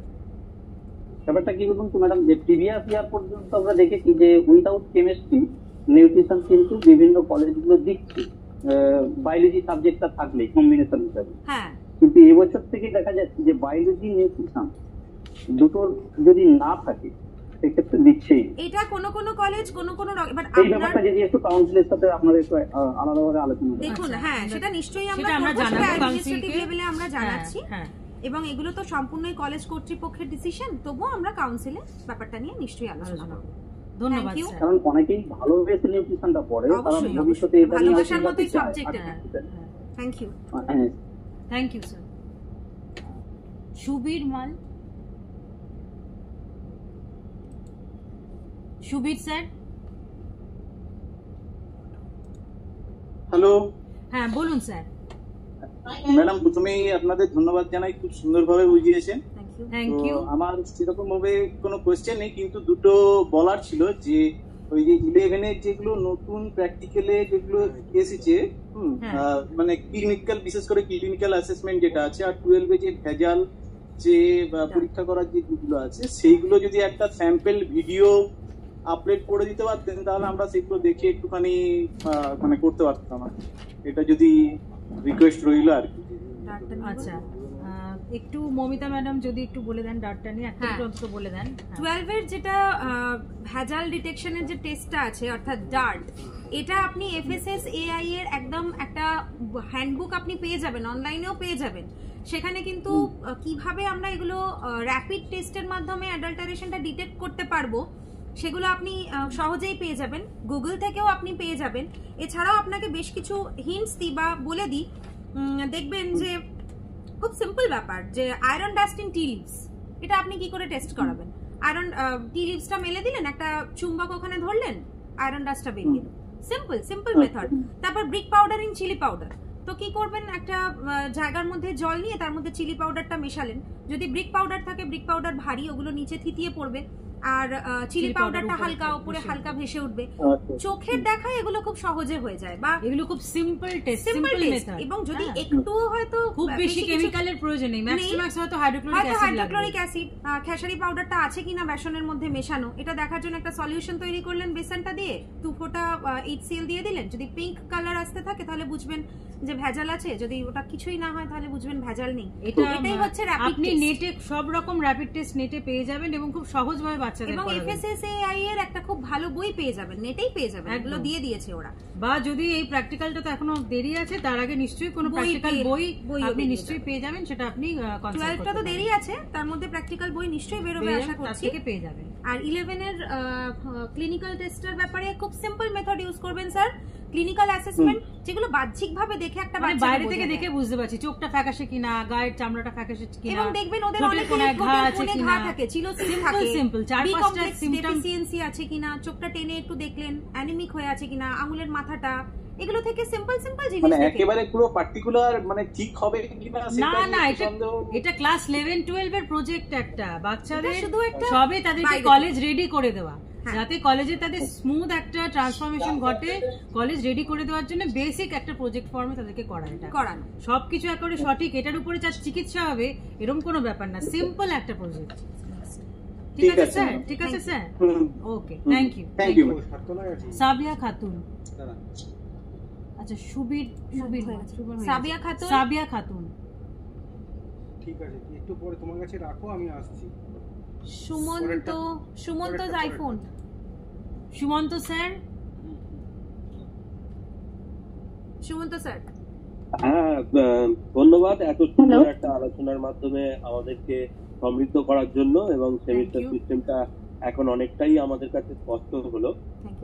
আমি একটা জিনিস খালি ক্লিয়ারিফাই করে নিতে চাইবো, সেটা হচ্ছে যে কোশ্চেন প্যাটার্নের সময় যে প্যাটার্নটা আমাদের বৌদ্ধিক স্তর অনুযায়ী বলা হলো যে 50% ইজি, তারপরে 20%, তারপরে যেটা 10%, এরকম একটা ভাগ করা হয়েছে। 50-30-20 হ্যাঁ, 50-30-20। এইটা কিন্তু আমার মনে হয় যে এটা পার্সন টু পার্সন একটু ভ্যারি করতে পারে, তো সেক্ষেত্রে কোনো অসুবিধা হয় না তো। মানে আমার কাছে যেটা ইজি মনে হচ্ছে অন্যের কাছে সেটা হয়তো ইজি নাও লাগতে পারে, সেক্ষেত্রে কোনো অসুবিধা নেই তো? না না না না, সেক্ষেত্রে কোনো অসুবিধা নেই, কোনো অসুবিধা নেই। হ্যালো, হ্যাঁ হ্যাঁ ম্যাম, সাবিয়া খাতুন বলছি। হ্যাঁ বলুন বলুন। গুড ইভিনিং ম্যাম, আপনাদের জয়া ম্যাডাম এবং মৌমিতা ম্যাডাম দুজনকেই ধন্যবাদ, কারণ Thank you. আপনারা ভীষণভাবে আমাদেরকে এই ব্যাপারটাতে এডুকেটেড করলেন। এটা একটা কনফিউশন ছিল, ছেলে মেয়েদেরকে আমরা প্র্যাকটিক্যাল অলরেডি স্টার্ট করে দিয়েছি, এবং ওই যে প্র্যাকটিক্যাল খাতা, দড়ি বাঁধা খাতা আর কি, যেটা ওটাতেই লেখা ছিলাম। এবার আচ্ছা। বুঝতে পারলাম যে ওটা একদম প্রজেক্ট ফর্মে করতে হবে, আবার আমাকে করাতে হবে। না না, ওটা আপনি এবছরটা student-দেরকে। রিপিট করবেন না, আর আপনি যেরকম না। করিয়ে দিয়েছেন আচ্ছা। ছেড়ে দিন, আপনি Okay. নেক্সট ইয়ার থেকে ইয়ে করুন। প্রজেক্ট একটা হবে, প্র্যাকটিক্যাল ল্যাব কপি একটা হবে। না না, ও করে ফেলেছে অলরেডি, দুটোই থাকবে। আবার রিপিট ও, যেহেতু মানে internal যেহেতু তো, হ্যাঁ হ্যাঁ, যেহেতু এটা বিএমআই, হ্যাঁ BMI ইন্টারনাল তো টাও আপনি খাতায় করানো হয়ে এবছরটার গেছে। মতন করে ফেলেছেন, আপনাকে রিপিট করতে হবেন না, কিন্তু নেক্সট ইয়ার আচ্ছা। নেক্সট ক্লাস 11 এর ক্ষেত্রে আপনি চেষ্টা করবেন কমপ্লিটলি Okay. আলাদা একটা প্রজেক্টের ফাইল প্রজেক্ট করা। কপি একটা আর Thank you. প্র্যাকটিক্যাল খাতা আলাদা। প্র্যাকটিক্যাল Thank খাতাটা you. দড়ি বাঁধা আর প্রজেক্ট কপিটা চ্যানেল ফাইল। একদম ওইটা এখন বুঝতে পারলাম, এখন ক্লিয়ার Okay, হলো। okay, এটা একটা দ্বন্দ্ব ছিল। এটা যতটা আর- সহজ ভাবে আপনারা করাবেন তত সহজ হবে জিনিসটা। সিম্পল একটু উঁচু Okay. ক্লাসের বাচ্চাদের নেবেন, নরমাল বিএমআই বের করবেন, ক্লাসিফিকেশনে ফেলবেন, ফেলে আপনি আমি ইন্টারপ্রিটেশন করবেন। ওদেরকেই, আমার মোটামুটি একদম, একদম। 100 স্টুডেন্ট স্ট্রেংথ আছে, আমি ওদেরকেই ব্যাচে ভাগ করে দিই, ওদের হ্যাঁ, মধ্যেই ওকে বিএমআইটা একদম, করিয়ে okay, নিয়েছি। very good. খুব ভালো আচ্ছা, করেছেন। এইটার বাইরে ম্যাম একটা জিনিস আমি একটু বলছি, যদিও আমাদের সিলেবাসটা বহুদিন পর রিভাইজ হয়েছে এবং খুব ভালো হয়েছে, কিন্তু একটা জায়গা আমার মনে হয়েছে যে এই যে সেমিস্টার 1 এতে আমাদের কার্বোহাইড্রেট, প্রোটিন, ফ্যাটটাকে এমসিকিউ টাইপে ফেলা হয়েছে, হ্যাঁ। এবং সেমিস্টার 2 তে আমাদের ভিটামিন মিনারেল এই জায়গাটাকে এসএকিউ বলুন বা ইলাবোরেট কোশ্চেন টাইপে ফেলা হয়েছে। এইখানটা আমাকে একটু মনে হয়েছে যে যদি ঠিক উল্টোটা করা হতো, যে vitamin minerals and water, dietary fibre, এই জায়গাটাকে যদি এমসিকিউ তে রাখা হতো, আর এমসিকিউর মধ্যে যদি এই কার্বোহাইড্রেট, প্রোটিন, ফ্যাটটা রাখা হতো, তাহলে ছেলেমেয়েরা একটু বিষয়টা তো ডিটেলস আমাদেরকে পড়াতেই হচ্ছে, কিন্তু ওরা আর কি আরেকটু ভালোভাবে এই জিনিসটাতে আগ্রহ হ্যাঁ নিয়ে বুঝতে পড়তো। পেরেছি ম্যাডাম আপনার সাজেশনটা, কিন্তু যেটা হচ্ছে যে সাবজেক্টের স্টেপিং স্টোন যদি আমি বলি, সাবজেক্টটা আমরা সবসময় শুরু করি যে সোজা থেকে আমরা যাই আস্তে আস্তে গভীরে। তো সেক্ষেত্রে নিউট্রিশন যখনই আমরা সবাই যারা যখন নিউট্রিশন পড়েছি, আমরা নিউট্রিশনের শুরুতেই কিন্তু পড়েছি আমরা কার্বোহাইড্রেট, প্রোটিন আর ফ্যাট। তো এক্ষেত্রে কার্বোহাইড্রেট, প্রোটিন, ফ্যাটকে টপকে গিয়ে আমরা সেম টুতে কার্বোহাইড্রেট, প্রোটিন আর ফ্যাট পড়বো, এটা তো ওইভাবে সিলেবাসটা তাহলে একটু আনসাইন্টিফিক হয়ে যায়। তো সেক্ষেত্রে এসএকিউ অ্যাম্পল এসএকিউ অপশনস পেয়ে যাবে ভিটামিনস আর মিনারেলস থেকে, খুব একটা অসুবিধে মনে হয় না বাচ্চাদের হবে। এবং কিন্তু যেহেতু আমার মনে হচ্ছে প্রতি বছর যখন ওরা ওই এসএকিউ, ধরুন এই বছরটাতে ফার্স্ট টাইম একটা কোশ্চেন হলো, আমার বেশি প্রবলেম হচ্ছে সেকেন্ড সেমের জন্য, কারণ ওখানে যখন আপনি কোশ্চেন সেট করতে চাইবেন তখন আপনি দেখবেন যে বড় কোশ্চেনে লেখার মতো খুব বেশি ভ্যারাইটি অফ কোশ্চেন ওই পার্টটাতে নেই। না না, আপনি এক আচ্ছা, বছর আপনি একটু কোশ্চেন করলেন, সিলেবাসটা সেকেন্ড দেখবেন বছর ম্যাডাম। করবেন। ম্যাডাম সিলেবাসটা একটু দেখবেন, ভিটামিনস রয়েছে, fat soluble, water soluble, minerals রয়েছে, ওয়াটার রয়েছে, ফুড গ্রুপস রয়েছে, ফুড প্ল্যানিং রয়েছে মানে মিল প্ল্যানিং যেটা, কুকিং রয়েছে অর্থাৎ রন্ধন পদ্ধতি রয়েছে, ফুড পিরামিড রয়েছে, ফুড গ্রুপস রয়েছে, ফুড কমোডিটিস রয়েছে।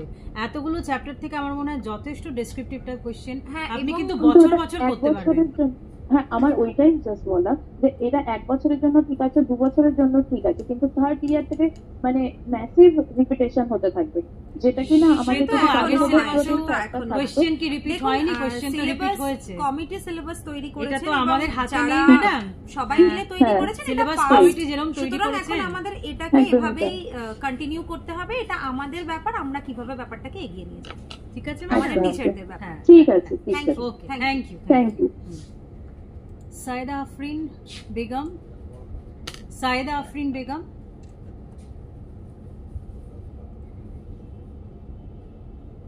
Next next Swarnendu. স্বর্ণেন্দু বিকাশ দাস। হ্যাঁ হ্যাঁ sir, good afternoon ma'am. Good afternoon. এই প্রোগ্রাম তো খুব ভালো লাগলো। Thank you. তো আমার একটা অন্য বিষয়ে প্রশ্ন আছে, আপনাদের মাধ্যমে কাউন্সিলের কাছে একটা পৌঁছে দিতে চাই, যেটা হচ্ছে নিউট্রিশন সাবজেক্টটা ছেলেমেয়েরা অনার্স করতে গেলে, তিনি প্রথমেই বললেন আর কি একটা সমস্যা হচ্ছে। তো আর্টসের ছেলেমেয়েরা তো কেমিস্ট্রি না নিলে পাচ্ছে না, যেহেতু ইউজিসি রুলস আছে কেমিস্ট্রি না হলে পারবে না।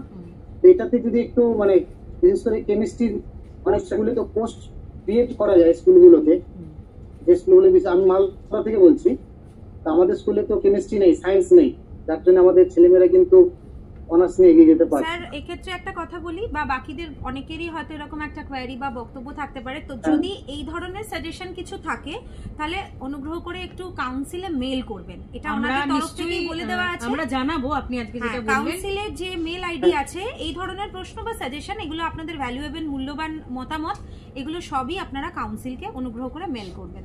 আচ্ছা ঠিক আছে প্রফেসর, 93% আছে কিন্তু শুনছেন ব্যাপারটা আমাদের।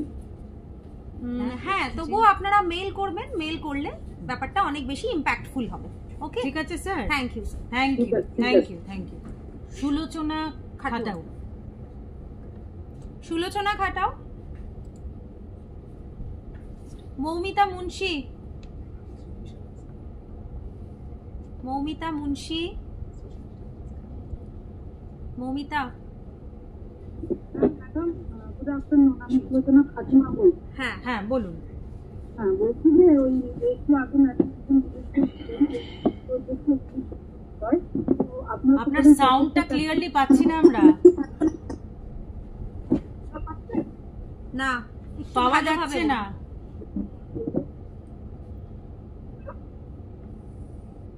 সরি ম্যাম, একদম শোনা যাচ্ছে না, সাউন্ড আপনার একদম আসছে না। হ্যাঁ বলুন।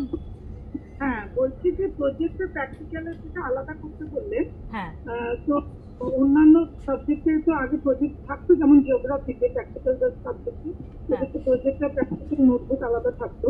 তো আমরা দেখি প্রজেক্টটা ওদের কাউন্সিলে জমা করতে পারি, প্র্যাকটিক্যাল যেমন আমাদের জমা করে না, তো সেরকম আর ছিল। এখন সেটা কিরকম নিয়ম হচ্ছে? এটা আপনারা প্রজেক্ট এবং প্র্যাকটিক্যাল আলাদা খাতা করিয়ে আপনারা আপনাদের কাছে সযত্নে রেখে দেবেন। পরবর্তী নির্দেশিকা কাউন্সিল যেরকম বের করবে সেই অনুযায়ী আমাদেরকে অ্যাক্টাপন করতে হবে। অর্থাৎ এই মুহূর্তে আমরা এখন বলছি না কবে বা কখন জমা নেবে বা আদৌ জমা নেবে কিনা, এটা পরবর্তী নোটিফিকেশন ওয়াইজ আমরা কাউন্সিল আপনাদের নোটিশ পাঠিয়ে দেবে। ঠিক আছে, okay, thank you, thank you madam. Moumita Munshi. Hello, হ্যাঁ বলুন ম্যাডাম। হ্যাঁ হ্যাঁ, শোনা যাচ্ছে? হ্যাঁ হ্যাঁ যাচ্ছে। হ্যাঁ ম্যাডাম, আপনাদের প্রথমেই জানাই মানে অনেক থ্যাংক ইউ, খুব ভালো লাগলো সেশনটা, মানে অনেকটা এনরিচড হলাম, অনেক কিছু জানলাম, মানে যে কনফিউশনগুলো ছিল সেগুলো অনেকটা ক্লিয়ার হয়ে গেল অনেকটা। এবার জাস্ট দুটো কোয়েশ্চেন আছে, আপনারা অনেকটাই ক্লিয়ার করলেন, জাস্ট দুটো কোয়েশ্চেন।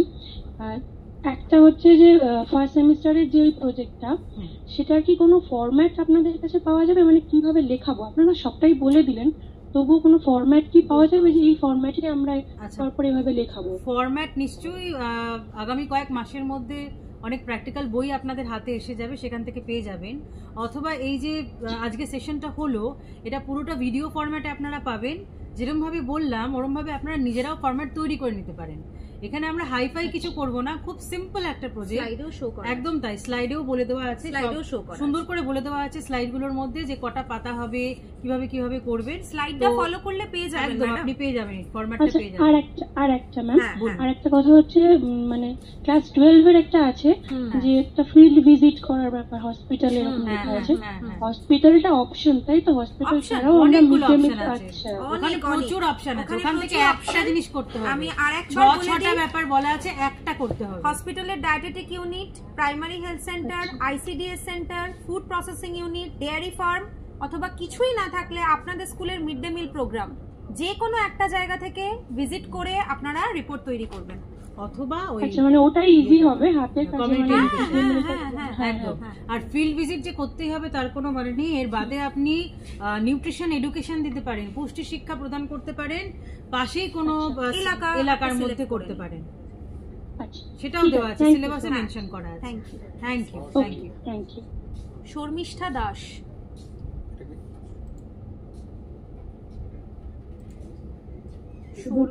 শোনা যাচ্ছে? হ্যাঁ শোনা যাচ্ছে, বলুন ম্যাম, বলুন। Ma'am thank you ma'am, thank you Jaya ma'am এবং অমিতা ম্যাম। Thank you. ভালো এক্সপ্লেনেশন আপনারা করলেন। আমার একটু প্র্যাকটিক্যাল রিলেটেড একটা কোয়েশ্চেন ছিল। হ্যাঁ, যেটা জাস্ট আজকের ম্যাডাম শুনে উনি বললেন যে আমাদের ফিল্ড ভিজিটের ব্যাপার আছে, এটা তো অনেকগুলো অপশন রয়েছে। এবার যেহেতু আমি একটা ইন্টেরিয়র ভিলেজে কাজ করি, সেখানে হয়তো সবসময় হেলথ কেয়ার কোনো সেন্টার বা কোনো হসপিটালে ভিজিট করা সব ভিজিট করতে পসিবল হবে না। মিড ডে মিল ম্যাডাম, মিড ডে মিল, স্কুলের মিড ডে মিলটা আপনি একটা রিপোর্ট করে ফেলবেন। ইজিএস ওয়ে হচ্ছে মিড ডে মিল, সেখানে কি জাস্ট একটা দিনের মিড ডে মিলটাকেই নিয়ে লেখা হবে? মানে বলতে চাইছি যে রিপিটেডলি 7 ডেজের কোনো ডেটা কি লাগবে না? না, একদিন করলেই হবে, কিন্তু ওই দিনের মেনুর আপনাকে নিউট্রিটিভ ভ্যালুটা বের করে প্রজেক্ট খাতায় লিখতে হবে, যে ওরা কি পাচ্ছে, কতটা পরিমাণে পাচ্ছে, ওখানে কতজন কাজ করছে। এটা কি ইচ স্টুডেন্টের নিউট্রিশন ভ্যালু না না, যে খাবারটা সার্ভ করা হচ্ছে, হ্যাঁ পার হেড বের করবেন। হ্যাঁ, একদম। আর ম্যাম আরেকটা কোয়েশ্চেন ছিল, ইন্টারমিডিয়েট আমার নেটটা একটু স্লো ডাউন করে গেছিল, তো ওই যে এমসিকিউ প্যাটার্ন টাইপের যে পেজগুলো আপনি ডিসপ্লে করেছিলেন না, তো ওটা একটু মুভ করে গেছে। আচ্ছা, এটা না আমাদের ভিডিওটা আপলোড হবে ইউটিউবে, ইউটিউব চ্যানেলে, ফেসবুকে, এবং এই স্লাইডগুলো সমস্ত কিছু আপনারা পরে রেকর্ডেড ফর্মে আবার পেয়ে যাবেন। ঠিক আছে, কাউন্সিলের পোর্টালে আপনি আবার পেয়ে যাবেন। ঠিক আছে, okay okay thank you. Okay, thank you. Tiasha Ghosh ma'am.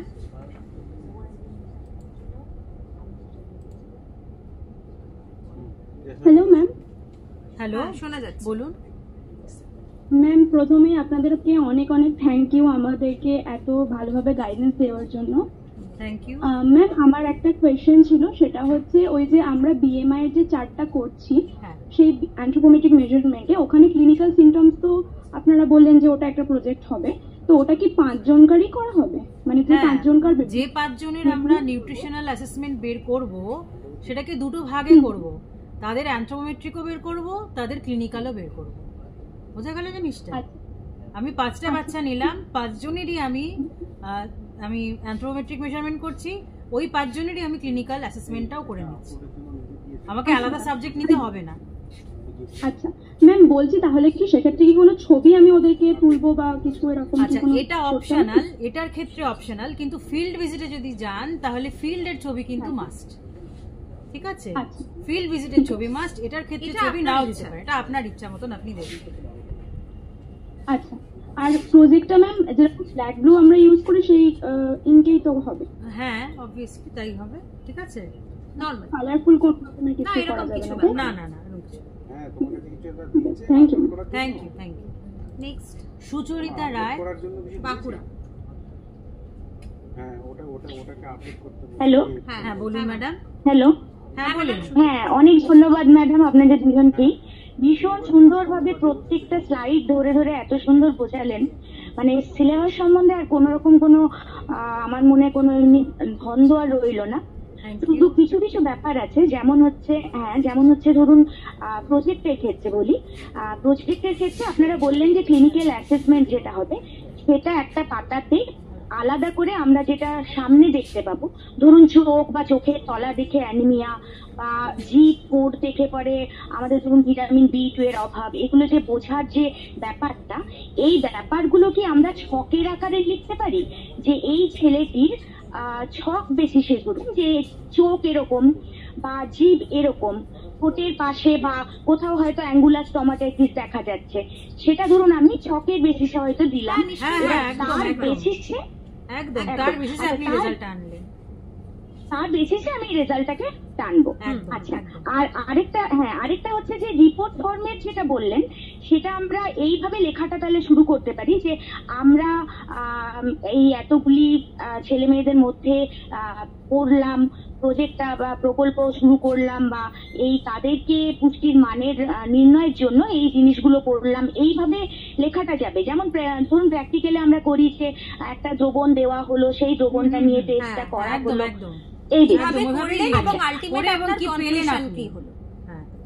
কনক্লুশনটা কি পেলাম, বাচ্চাটি অপুষ্ট না বাচ্চাটি পুষ্ট, সেইটা যেন সেই লাইনটা যেন থাকে। সেই লাইনটা যেন থাকে বেশ। আচ্ছা, আর আরেকটা হচ্ছে ম্যাডাম, আপনি অ্যানথ্রোপোমেট্রিকে বললেন যে কেবলমাত্র হাইট আর ওয়েট আর বিএমআইটা, তাই তো? এবার বলি, মানে তাহলে যদি ধরুন আমি আমাদের বাচ্চাদেরই করি, ধরুন 5 বা 6 এর ছেলে মেয়েদের, তাহলে সেক্ষেত্রে আর কোনো সারকামফারেন্স আমরা নেব না তো? যদি আপনার সুবিধা হয় আপনি নিতে পারেন, কারণ সিলেবাসে এক্সেট্রা বলে ছেড়ে দেওয়া আছে। যদি আপনার সুবিধা হয় আপনি নিতে পারেন, কিন্তু ম্যান্ডেটরি কিছু নয়। আচ্ছা আচ্ছা, মানে মোটামুটি হাইট ওয়েট বিএমআইটা নিলেই ওটা মোটামুটি কভার করে যাবে। আচ্ছা আচ্ছা, ঠিক আছে ম্যাডাম, খুব ভালো লাগলো, ভীষণ সুন্দরভাবে বলে দিয়েছেন। কিচ্ছু আর মানে কোনো জায়গা নেই যেখানটা বুঝতে পারিনি, সেখানটা একটু কনফিউশন ছিল, জিজ্ঞেস করলাম ওই জন্য। Thank you very much. Thank you. হ্যাঁ হ্যাঁ। সায়েদা আফরিন বেগম।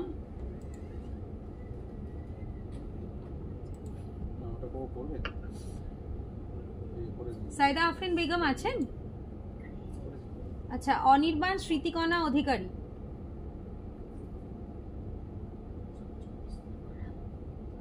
আঞ্জুমানারা খাতুন। হ্যালো, হ্যাঁ বলুন। হ্যাঁ, অনির্বাণ স্মৃতিকণা অধিকারী। নমস্কার ম্যাম, আমি পূর্ব মেদিনীপুরে রাখালচন্দ্র বিদ্যাপীঠ থেকে বলছি, কন্টাইটাম রাখালচন্দ্র বিদ্যাপীঠ থেকে স্মৃতিকণা অধিকারী বলছি। বলুন। হ্যাঁ, অসংখ্য ধন্যবাদ আপনাদেরকে এইভাবে বোঝানোর জন্য। সত্যি খুব সুন্দরভাবে বুঝেছি, কোথাও কোনো কনফিউশন নেই আর সাবজেক্টগত বা বিষয়গতভাবে। দু একটা পয়েন্ট ম্যাম একটু হয়তো একটু আলাদা। আমাদের অনেক দিন ধরেই ক্লাস শুরু হয়ে গেছে, আমরা পড়াচ্ছি ম্যাম। আমাদের হাতে কয়েকটা পাবলিশার্সের বই এসছে, ধরুন ছায়া প্রকাশনী হোক বা 7টা হোক, তার মধ্যে থেকে আমার যেটা মনে হয়েছে আমি বাচ্চাদেরকে সেটা বলেছি। কাউন্সিল থেকে কি ম্যাম কোনো এরকম কোনো নিয়ম আছে যে পার্টিকুলার এই বইটা বা এই অথরের বইটা পড়াতে হবে, বা এরকম কোনো নিয়ম কি আছে? কাউন্সিল সবসময় সাজেস্ট করে টিবি নাম্বার দেওয়া বই নিতে। কাউন্সিল টিবি নাম্বার দেয়, সেই বই টিবি নাম্বার দেখে আপনারা বই কিনবেন এবং বাচ্চাদেরকে ওটাই পড়তে সাজেস্ট করবেন। আসলে ম্যাম এক্স্যাক্টলি এইটার জন্যই, এই টিবি নাম্বারের জন্যই, মানে আমাদের বহু প্রচলিত একটা বইতে এবছর দেখলাম টিবি নাম্বারটা ওনারা পাননি, সেই জন্যই আমি প্রশ্নটা করলাম। তার মানে ওটা কাউন্সিল অনুমোদন করেননি। আচ্ছা, কাউন্সিল অনুমোদিত বই আপনারা ফলো করবেন, শুধু সেটাই ফলো করবেন, কারণ তার মধ্যে সিলেবাসটা ফলো করবেন, ঠিক যেটা সাব টপিক স্পেসিফাই করে দেওয়া হচ্ছে শুধু সেইটুকুই পড়াবেন। তার বাইরে মানে সেটা সিলেবাসে নেই, ঠিক আছে? বইতে থাকলেও সেটা সিলেবাসে নেই। বইয়ের প্রথম পাতাটা খুললেই টিবি নাম্বারটা দেখতে পাবেন। টিবি নাম্বার যে বইতে থাকবে শুধুমাত্র সেই বই বাচ্চাদের পড়াবেন। আচ্ছা ম্যাম। আর ম্যাম আর একটা প্রশ্ন, যে আমাদের প্রজেক্ট যেটা আছে, ধরুন ক্লিনিক্যাল অ্যাসেসমেন্টের ক্ষেত্রে যে বললেন যে 5টা সাবজেক্ট নিতে হবে আমাকে, 5 জনের উপরে আমি বাচ্চাদেরকে কাজ করাবো, তো সেখানে ধরুন আমি একটা বাচ্চাকে ধরুন আপনাকে সিলেক্ট করলো, যার মধ্যে হয়তো ওই চিলোসিস, অ্যাঙ্গুলার স্টোমাটাইটিস বা স্কারবি বা অ্যানিমিক কোনো সিমটমস যদি না থাকে, ধরেন 5 জনকে তারা সিলেক্ট করলো, তো নাও থাকতে পারে, নাই থাকতে পারে, আপনি সেক্ষেত্রে লিখবেন যে নেই, কোনো ডেফিসিয়েন্সি নেই, কোনো রকম ডেফিসিয়েন্সি নেই, অভাবজনিত উপসর্গ লক্ষ্য করা গেল না, সেজন্য সুস্থ বাচ্চাটি। তার জন্য কি ম্যাম আমাকে আলাদাভাবে যে ওই সিমটমস গুলো বা ওই লক্ষণগুলো থাকলে আমরা এটা বলতে পারি, বা এই খাদ্য উপাদানের অভাবজনিত লক্ষণ হতে পারে, এটা কি আমার আলাদাভাবে চার্ট দেওয়ার কোনো দরকার আছে? না না না। আচ্ছা, ঠিক আছে ম্যাম, পুনরায় ধন্যবাদ আপনাদেরকে। Thank you madam. MST Anjumanara Khatun. আচ্ছা হলেন। আচ্ছা, রাখি মণ্ডল।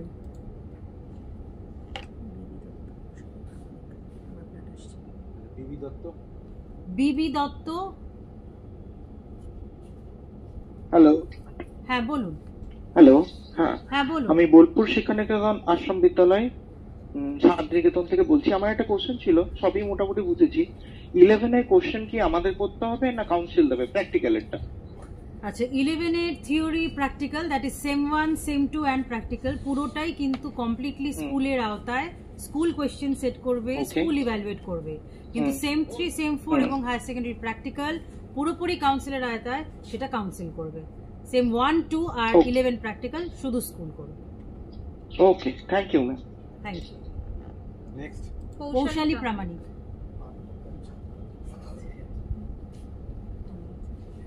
একদম উপরে আছে একে সাইদা আফরিন বেগম। নেই, আনমিউট করুন প্লিজ ম্যাডাম। নেই। রাখি মণ্ডল। বিবি দত্ত হয়ে গেল তো? ও ব্যাস বিবি দত্ত হয়ে গেল। হ্যাঁ তাহলে চলো hand করো। বিগত হয়ে গেল তো হ্যাঁ। আর কে এসছে এখানে? এই- অরুণিমা লাহা। হ্যাঁ ম্যাম, হ্যালো। হ্যাঁ বলুন ম্যাডাম। হ্যাঁ বলছি ম্যাম, আপনারা বললেন এই ভিডিওটা আমরা পরে পাবো ইউটিউব চ্যানেলে, সেটা কোন চ্যানেল ম্যাম? কাউন্সিল নোটিফিকেশন দেওয়া আছে। কাউন্সিলের ইউটিউব চ্যানেলে পাবেন, কাউন্সিলের পোর্টালেও হয়তো কয়েকদিনের মধ্যে পাবেন। নোটিফিকেশন দেওয়া আছে। আর ফেসবুক নোটিফিকেশন দেওয়া রয়েছে। কাউন্সিলের ফেসবুক আর ইউটিউব চ্যানেলকে সাবস্ক্রাইব করতে হবে। আচ্ছা, কাউন্সিলের ইউটিউব আর ফেসবুক চ্যানেলকে সাবস্ক্রাইব করলেন আপনারা নোটিফিকেশনে পেয়ে যাবেন এই লিংকটা, ভিডিওর লিংকটা। চ্যানেলটার স্পেসিফিক নাম কিছু রয়েছে? আমি আমাদের West Bengal Council of Higher Secondary Education, তার ফেসবুক Okay, পেজে okay. যাবেন। আমাদের থ্যাংক ইউ। আলাদা ওয়েবসাইটেও দেওয়া আছে আমাদের যে ডিটেইলসগুলো, পোর্টাল। ওয়েবসাইট আছে, কাউন্সিলের যে ওয়েবসাইট আছে, সেখানেও আপনি এগুলো হাইলাইট করা আছে, দেখতে পাবেন। সেখান থেকে আপনি পেয়ে যাবেন। আচ্ছা, অমৃতা পালিত। অমৃতা পালিত ম্যাডাম। হ্যালো। হ্যাঁ হ্যাঁ বলুন ম্যাডাম। হ্যাঁ হ্যাঁ ম্যাম, থ্যাংক ইউ, খুব সুন্দর সেশন, খুব নলেজটা পেলাম আমরা সব বিষয়টাতে। একটা জিনিস আমার কোয়ারি ছিল যে প্রজেক্ট ওয়ার্ক যেটা হবে সেটার যে যখন যেটা অ্যানালিসিস করছি সেখানে কি কিছু গ্রাফিক্যাল রিপ্রেজেন্টেশন করার দরকার আছে, মানে যে স্ট্যান্ডার্ডের সাথে যেটা আমরা কেস স্টাডি করলাম না কিছু না দরকার না, নেই? কোনো না, না, কিছু না। প্রয়োজন নেই। জাস্ট এই শুধু 5টা burdensome বাচ্চা করে- তাদের এই বেশ, নিউট্রিশনাল বেশ, স্ট্যাটাস, বেশ। জাস্ট বেসিক একটা দুটো প্যারাগ্রাফে শেষ করে দেবেন, ঠিক আছে? Thank you. Okay okay. তারপরে একটা সোমা মান্না। আছেন কেউ? নেই মনে হয়। Yes ma'am. ও, হ্যাঁ আচ্ছা। বলুন বলুন। ম্যাম হ্যাঁ বলুন। ম্যাম অসংখ্য ধন্যবাদ এত সুন্দর করে বোঝানোর জন্য। আমার একটা কোয়ারি ছিল যে আমরা প্রজেক্টটা যেটা করব, যেটা বললেন যে অ্যান্থ্রোপোমেট্রিক মেজারমেন্ট আর ক্লিনিক্যাল অ্যাসেসমেন্ট, এবারে দুটো কি আলাদা চার্ট ফর্মে করব না একটাই চার্ট ফর্মে করব? না না, একটাই আপনার তথ্য সংগ্রহের একটা প্রোফর্মা হবে, তার মধ্যে বিএমআই সংক্রান্ত তথ্যগুলো লিখলেন, আর একই সাথে তার মধ্যে বাহ্যিক যে উপসর্গগুলো দেখছেন সেটা লিখলেন। মানে একটা বাচ্চার জন্য ম্যাক্সিমাম 2টো পাতা হবে। 5টা বাচ্চা যদি করেন তাহলে 10টা পাতার ওই প্রোফর্মা প্রজেক্টের রিপোর্টের মধ্যে যায়, ঠিক আছে? আচ্ছা, সব এবারে 5 জনের যদি আমি করি তাহলে ধরুন একজন বা দুজনের আমি উপসর্গ কিছু পেলাম, বাকি 3 জনের পেলাম না। এবারে আমি দুজনের যে পেলাম তার জন্য কি দুজনের জন্য আলাদা ইন্টারপ্রিটেশন করব না একসঙ্গে ইন্টারপ্রিটেশনটা লিখে দেবো? একসাথে ইন্টারপ্রেট করে লিখবেন। এই যে এই 5টি বাচ্চা, তাদের মধ্যে এই 2টি বাচ্চার এগুলো পাওয়া গেছে, তাদের এই অভাব রয়েছে, এবং বাকি 2টো বাচ্চা তারা সম্পূর্ণ সুস্থ, তাদের বিএমআই এই পাওয়া গেছে, এবং তাদের মধ্যে এরকম কোনো উপসর্গ পাওয়া যায়নি, ঠিক আছে? Okay ma'am, thank you ma'am, thank you. এটাই জানাচ্ছি। Thank you. উপরে দেখছি রাখি হ্যাঁ। মন্ডল। ঠিক আছে, প্রশ্ন হয়তো আর সেরকম কিছু নেই। আমরা এবার একদম শেষ পর্বে এসে হাজির হয়েছি। আমাদের প্রেজেন্টেশনটা এবার আমরা শেষ করব। তবে শেষ একজন আছে, শেখ তাসলিম। শেখ তাসলিম। শেখ তাসলিম আছেন? আনমিউট আনমিউট করুন। ও রাখি মন্ডল আনমিউট হয়েছে। ও আচ্ছা, রাখি মন্ডল ম্যাডাম বলবেন প্রশ্ন। হ্যাঁ হ্যাঁ। আপনাদের সমস্ত বিষয়টা সুন্দরভাবে এক্সপ্লেন করার জন্য। ম্যাডাম একটা প্রশ্ন ছিল, বলুন। যে প্রজেক্টের যে 6 নম্বর, এই 6 নম্বরটা আমরা কিভাবে ওদের নাম্বারের সাথে অ্যাড করব? টোটাল প্র্যাকটিক্যালে যে নাম্বারটা, আপনি আপনার কাছে কি সিলেবাসটা আছে? সিলেবাসের মধ্যে দেখবেন প্র্যাকটিক্যালের কোশ্চেন প্যাটার্ন বলে দেওয়া রয়েছে, ঠিক আছে? সেখানে দেখবেন একদম প্রথমেই বলা আছে প্রজেক্টে 6 নম্বর রয়েছে। প্রজেক্টে 6 নম্বর, তারপর শনাক্তকরণে 8 নম্বর, খাদ্য প্রস্তুতিতে 8 নম্বর, ল্যাব নোটবুকে 5 আর ভাইভাতে 3। এবার আপনি 6 নম্বরের নম্বরটা যোগ করে টোটাল 30-এ যা নাম্বার আসছে সেভাবে লিখে ফেলবেন, তাহলেই হয়ে গেল। ঠিক আছে, thank you ma'am. Thank you. Okay. Okay, তো কৌশলী কৌশলী প্রামাণিক।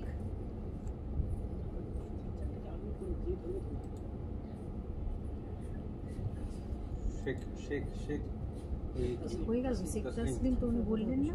হ্যাঁ তখন আমি করেছিল। ও লাইনে পাননি? আচ্ছা শেখ তাসলিম। জি ম্যাডাম, আমার একটা প্রশ্ন ছিল। বলুন। যে 11 এর যে এমসিকিউ টাইপের যে কোশ্চেন হচ্ছে মানে এবারে কি মডেল কোনো কোশ্চেন পাওয়া যাবে? হ্যাঁ পর্ষদ থেকে একদম একদম। হ্যাঁ নিশ্চয়ই খুব তাড়াতাড়ি পর্ষদ থেকে শুধু সেম 1 কেন সেম 2 সেম 3 সেম 4 সবকিছু একসাথে স্যাম্পল কোশ্চেনের বই বেরোচ্ছে, খুব শিগগিরই পেয়ে যাবেন। কাউন্সিল থেকে বেরোচ্ছে বই। আচ্ছা ঠিক আছে, ধন্যবাদ।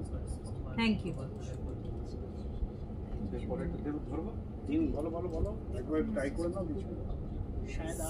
সায়েদা আফরিন বেগম।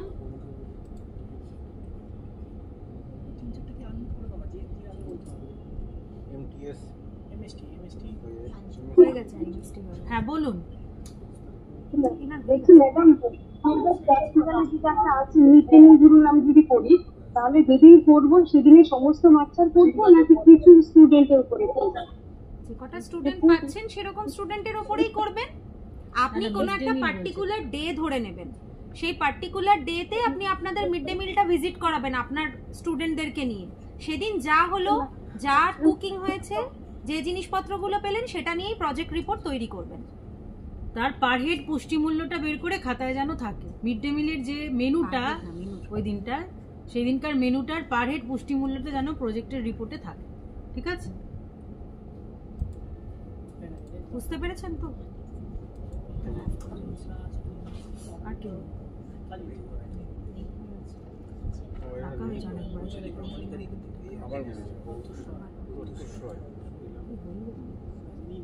প্রত্যুষ রায়।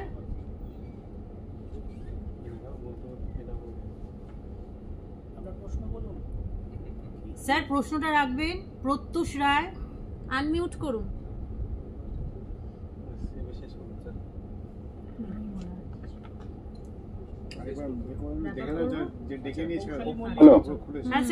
হ্যালো, হ্যাঁ বলছি যে এমসিকিউ যেটা করা হবে সেই এমসিকিউটা কি মানে ওই ABCD 4টে আপনার ইয়ে থাকবে সেরকম হবে না একটাই সেট হবে?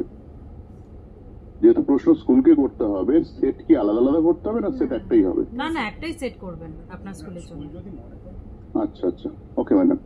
আর আপনার খুব সুন্দর লাগলো, কেন অনেকগুলো প্রশ্ন ছিল, প্রশ্নগুলো সমস্ত উত্তর পেয়েছি।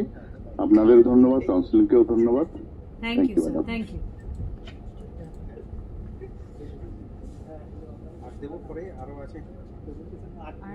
আর ডাকা হয়েছে অনেকবার আমাদেরকে। আশা করি আপনাদের আর কারো কোনো প্রশ্ন নেই, প্রত্যেকটা জিনিসই বুঝতে পেরেছেন।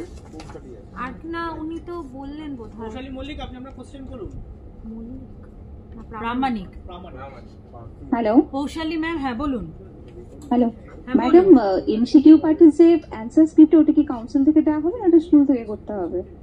সেম 1 এরটা স্কুল করবে, মানে এমসিকিউ অ্যানসার স্ক্রিপ্টটা স্কুল থেকেই করতে হবে? হ্যাঁ, সেম 1 এর সবটাই। সেম 1 সেম 2 স্কুল করবে। Okay, thank you madam. ওকে।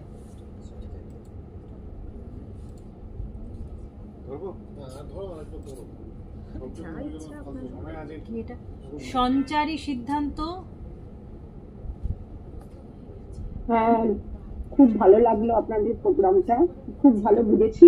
কিন্তু আমার একটাই প্রশ্ন, মিড ডে মিলের আরেকবার যদি একটু বলে দেওয়া হয় যে ছবিগুলো কি হবে, মানে ছবিগুলো কি কি লাগাতে হবে?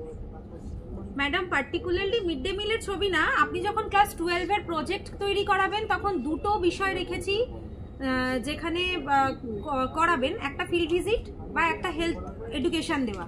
তো যেটাই করাবেন সেটারই একটা ছবি, ওটা মানে আপনি যে করাচ্ছেন বা স্টুডেন্ট করছে সেই সমেত একটা ছবি তাদের খাতায় থাকবে। This much. Thank you. Thank you, thank you. কি বন্ধ করে দেবো? আফরিন বেগম হয়ে গেছে। সর্বাণী ব্যানার্জি।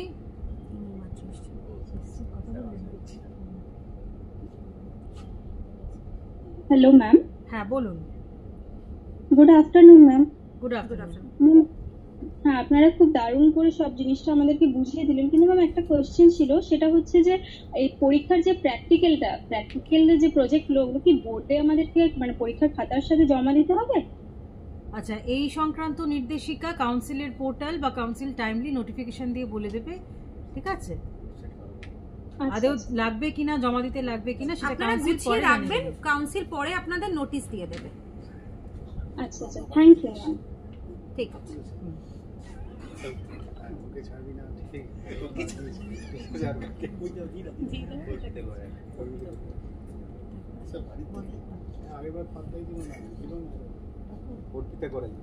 অর্পিতা ঘোড়াই।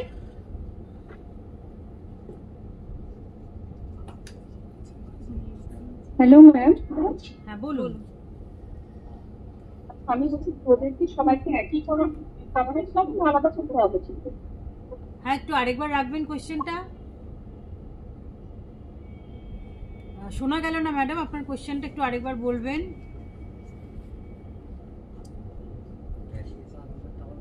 ম্যাম আরেকবার একটু বলবেন কাইন্ডলি। আপনার কথাগুলো কেটে যাচ্ছে ম্যাডাম।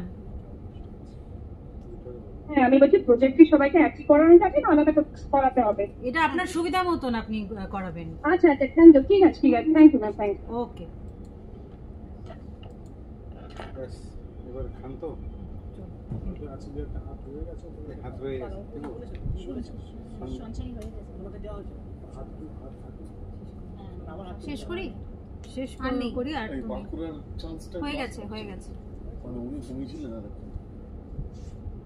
আশা করি প্রত্যেকের প্রশ্ন পর্ব শেষ, আমরা সবাইকে সবটুকু বুঝিয়ে বলতে পেরেছি। আমরা একদম শেষ পর্বে আছি অনুষ্ঠানের। এবারে আমরা আমাদের প্রেজেন্টেশন শেষ করব, তবে শেষ করার আগে যতজন শিক্ষক শিক্ষিকা উপস্থিত ছিলেন তাদেরকে অসংখ্য ধন্যবাদ জানাই। West Bengal Council of Higher Secondary Education আয়োজিত এই অনুষ্ঠানটি, আমাদের এই প্রেজেন্টেশন, এটাকে সাফল্যমণ্ডিত করার জন্য আপনাদের এই কোঅপারেশন আমাদের অত্যন্ত সাহায্য করেছে। মনে রাখার মতো আপনাদেরকে আবারও অনেক অনেক ধন্যবাদ জানিয়ে আমরা আমাদের অনুষ্ঠান শেষ করছি। ভালো, নমস্কার।